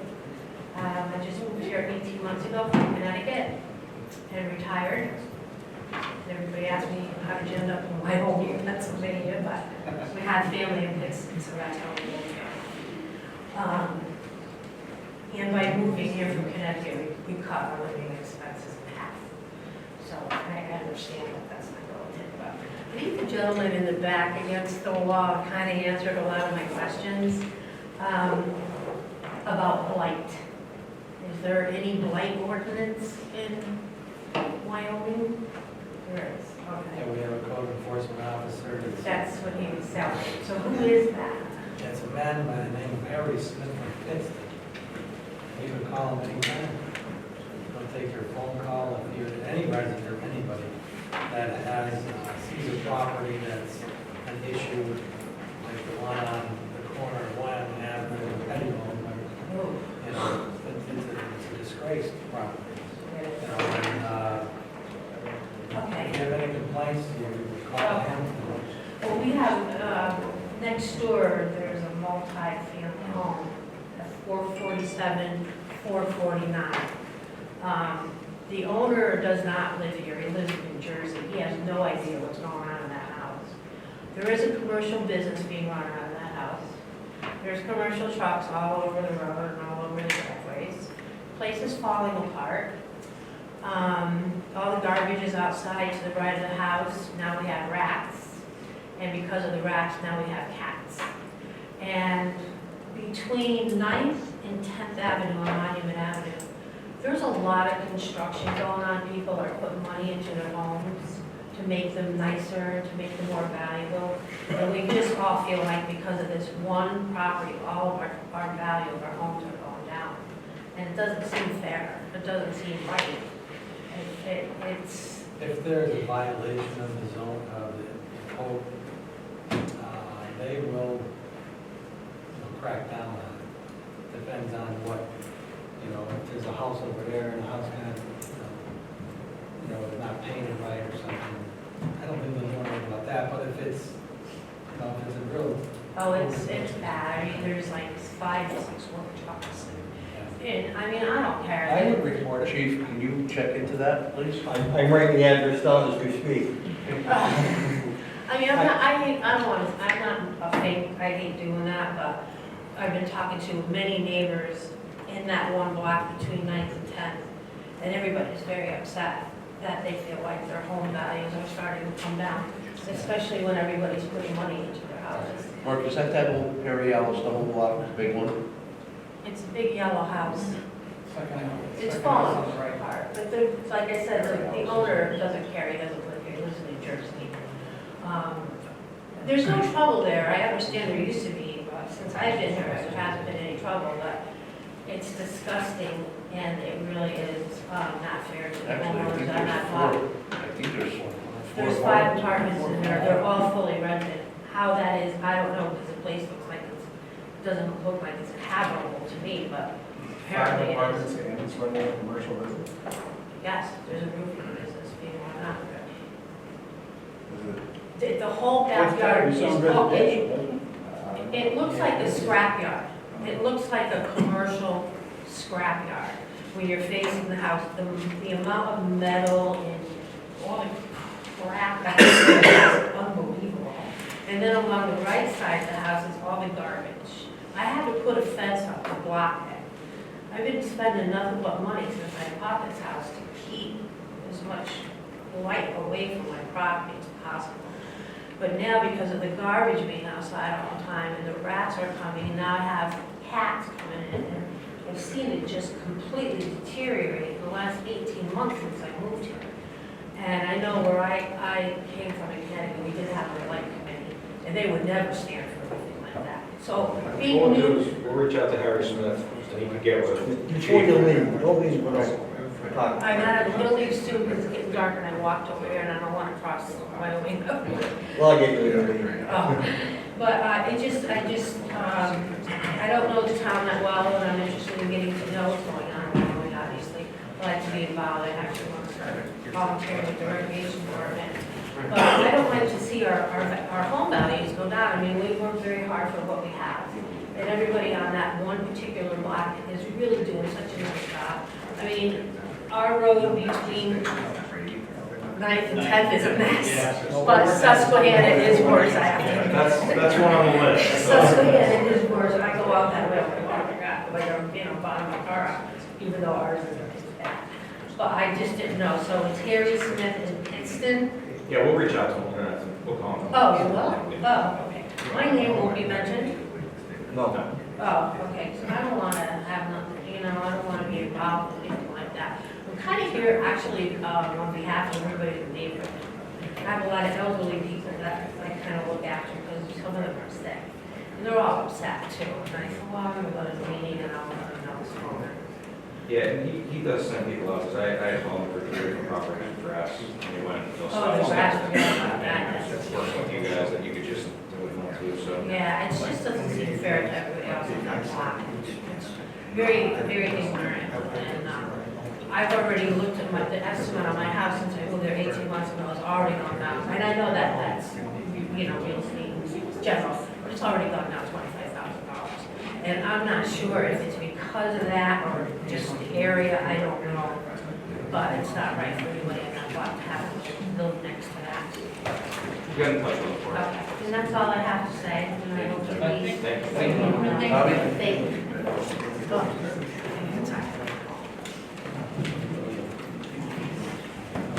Yeah, I just had the incident report from Station 191, 171.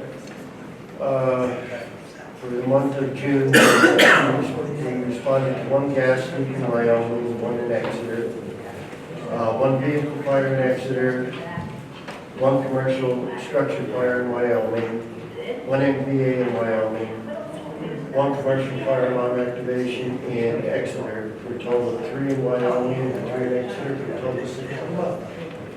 Thank you. Thank you. Chris, are you done? Yeah. All right. Thank you, Chris. All right, communications, list of communications. Next thing. Sure. I got here a little bit late, but Chief already got it. Dan Savada from Wyoming Fire Company number 2. I have our mid-year report here, which I'll give to Diane afterwards, but for the first 6 months, we responded to a total of 74 calls. I have a breakdown here. 9 fires, 18 motor vehicle accidents, 18 hazardous conditions, 6 service calls, 10 good intent calls, 7 false alarms, 4 national severe weather, and 2 special type incidents, which gives also who responded and the breakdown of the awards. I'd also like to say, last month, they had a state training in Wilkes-Barre City for active shooting. I know we don't want to think about it, but it does happen. It seems like it's always getting closer. It's a couple-day training seminar. I'm proud to say that we now have 6 people in our department that are certified for it. Depending where the calls are, we can go to Pittston, we can go to Nanticoke, we can go to Wilkes-Barre City. But we have 6 people that are trained on that. One of them is instructor level.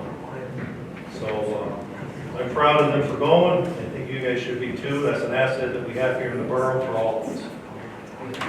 Dan, was that all where it was? Yes. Yeah, I heard that was a very good. It was a joint training between fire, EMS, police, and dispatch. It was a live scenario, like you see on TV where they do the training with people down and the guns going off. It was very good class. Yeah, he was there on that. But we are trained, and we have 6 people on that, just to let you know. Also, Wyoming number 1 and us, through our Fireman's Relief, are purchasing new Scott airbags and bottles. We should have those by the end of the month. So that's something, new equipment here that taxpayers didn't have to pay for, that we're going to have to better serve the community. The relief is investing $84,000 in air packs for number 1 and number 2. Thank you very much. Thank you. A list of communications was received since last meeting. I need a motion to accept the communications. Motion made by Mr. Galloga, seconded by Mr. Lipsky. On the question? Hearing none on the question, motion passes. Payment of bills, a list of bills have been received for payment have been presented to council. I need a motion to pay the bills. I'll make a motion. Motion made by Mrs. Smiles, I'll second. second by Mr. Beloga. On the question? Hearing nothing on the question, motion passes. Resolution for motion to be voted on, I need a motion to reject all bids received from the LSA Multi-Municipality Sanitary Stormwater Sewer Replacement Project. I'll make that. Motion by Mr. Lipsky, I'll second. second by Mr. Skulls. On the question? Hearing nothing on the question. Can I have ayes? No nays? Motion passes. I need a motion to rebid 9th through 7th Street or further to be in line with budget grant. I need a motion.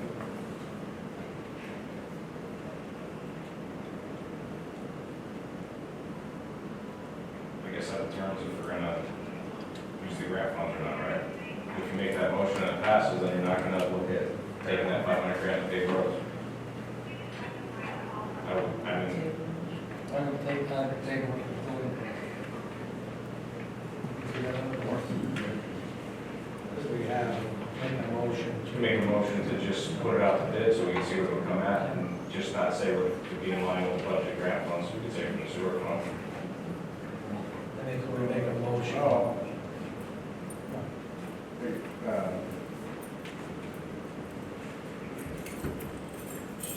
I guess you could do that, but I mean, it seems more appropriate than you want to tie it to the grant so that if you reject it, you bid later on, it's for a specific reason, as in it's not in compliance with the grant funds that we're. Or we could just put it out as a bid to do 97th and not say where the funds are coming from, and then it's open-ended.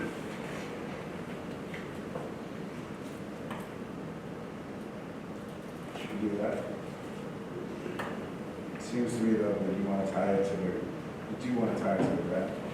As your basis. Yeah, if we're looking at, I mean, if this whole project was $1.5 million, like I said earlier, to do 9th through 1st, and we have a sewer fund that was purposely tasked each resident with paying for fixing sewers, and we have a sewer problem, why not use the sewer fund for the sewer problem, and try to use this 500 grand if we can get it redirected to pay some of these streets that we wouldn't be able to get to pay otherwise. Why don't you do this? Why don't you put it up for a bid again to get your cost? Yeah. But you're on the right track with the grant. We don't know whether it's going to be prevailing wage or non-prevailing wage. If it's associated with the grant, it has to be prevailing wage. Or we can ask that and to bid it as an alternate, prevailing and non-prevailing. So at least you guys have the numbers from there, and then you can make a decision whether you want to go grant or non-grant. Because the number's coming cheaper on a non-prevailing, that you guys have the cash. They're gonna come in cheaper on non-prevailing, that's Correct. obvious, so. You're also going to have to, I mean, if you go that route, you're going to have to ask this to figure out. We have the engineering done it from 9th to 7th, so just be a breakdown. Well, I was going to say, you're going to have to ask Chris to look at whether or not we can move the grant funds into the project. Well, that would be the But next that's, question. I mean, that's not a guarantee, there's no guarantee that we'll be allowed to move it. No. So I'm thinking, if the motion is made just to get some pricing for 9th, to put a bid out for pricing from 9th to 7th, on prevailing wage and non-prevailing wage. We have Chris reach out to Representative Coffer and see if he can help us with getting this switched. If that's what council wants to do, then we have 500 grand if it all goes well to be able to pay some streets. You should probably make the decision, you should probably wait for the cost to come in. Make the decision from there, because it's a process that I'm gonna have to go through with the DCED and CFA. I know it's gonna delay a little bit, but at least you have that information. But once I start that process, I can't unwind it. It's hard to unwind. But we're gonna end up saving some money by going non-prevailing wage, so if you're looking at $160,000 per block, just to ballpark it, because if you take that and divide it out, you're looking at 166, so you're at 320. So that's at prevailing wage. So if you take out prevailing wage and use non-prevailing wage, that number should come down. So if 2 blocks out of 9, I mean, I know there's more involved with the intersection of 8th Street and that, but math would put you that it would help beat our benefit to do it that way. So the question is, does council want to move forward with looking at switching the $500,000 over to be able to pave streets, since we can't do the 1.5 million project to begin with?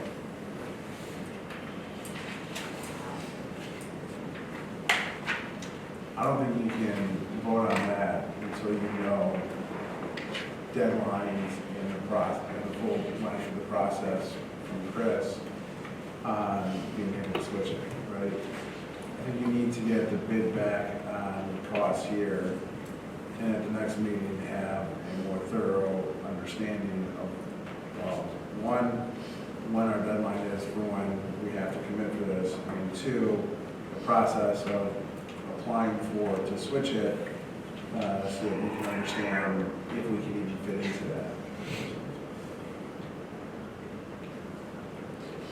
And so, yeah, might also want to ask, you know, in that whole process with Chris, you know, likelihood of being able to switch those amounts. I think West Pittston switched, correct? And it's the same funding, so they got 500 grand, they switched, and you did theirs, correct? So.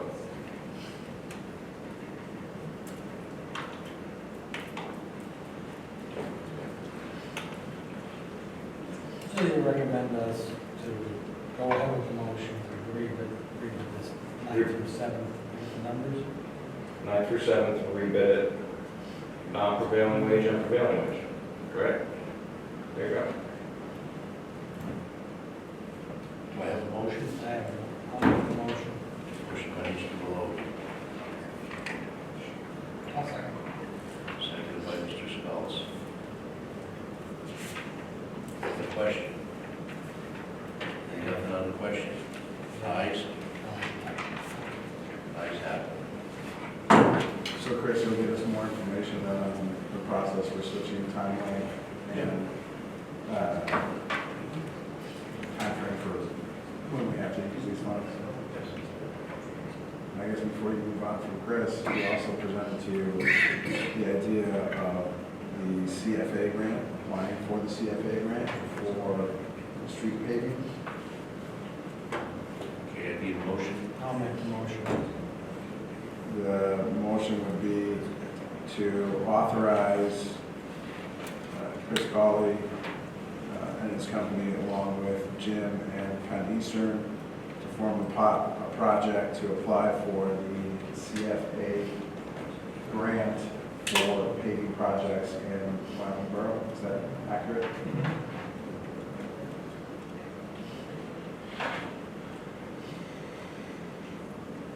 And that deadline is July 31st of this year? Correct. Okay. You made that motion, I'll second that motion. Motion by Mr. Can I amend something on that, just to make sure it's okay for me to, if you guys do approve it, for me to pay that $100 on that part?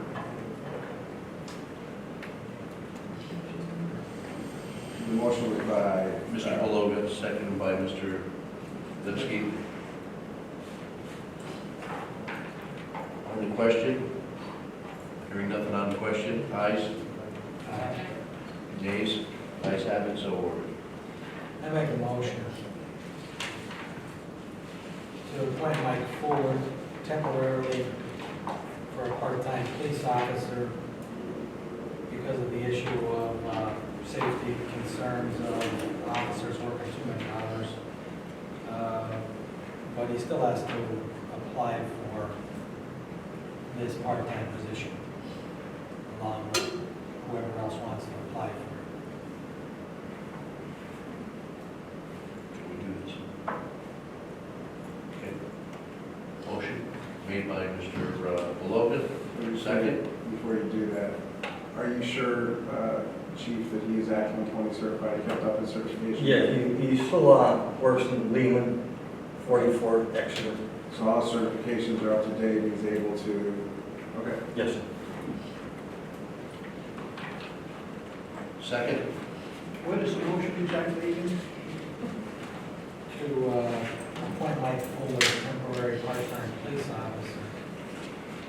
But he still has to apply for the position because of safety concerns that officers are working too much. I'll second that. Motion by Mr. Beloga, seconded by Mr. Lipsky. On the question? Hearing nothing on the question. Ayes? Nays? Ayes have it, so ordered. I need anything else?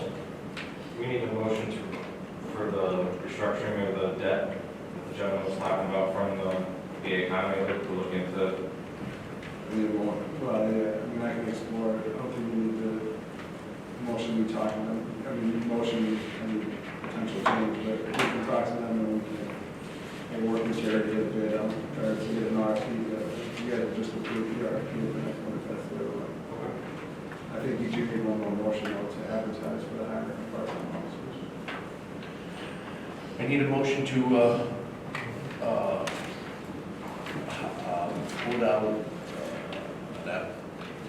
put out advertise for part-time officers. However, just for Facebook payment. All right, motion? Yeah.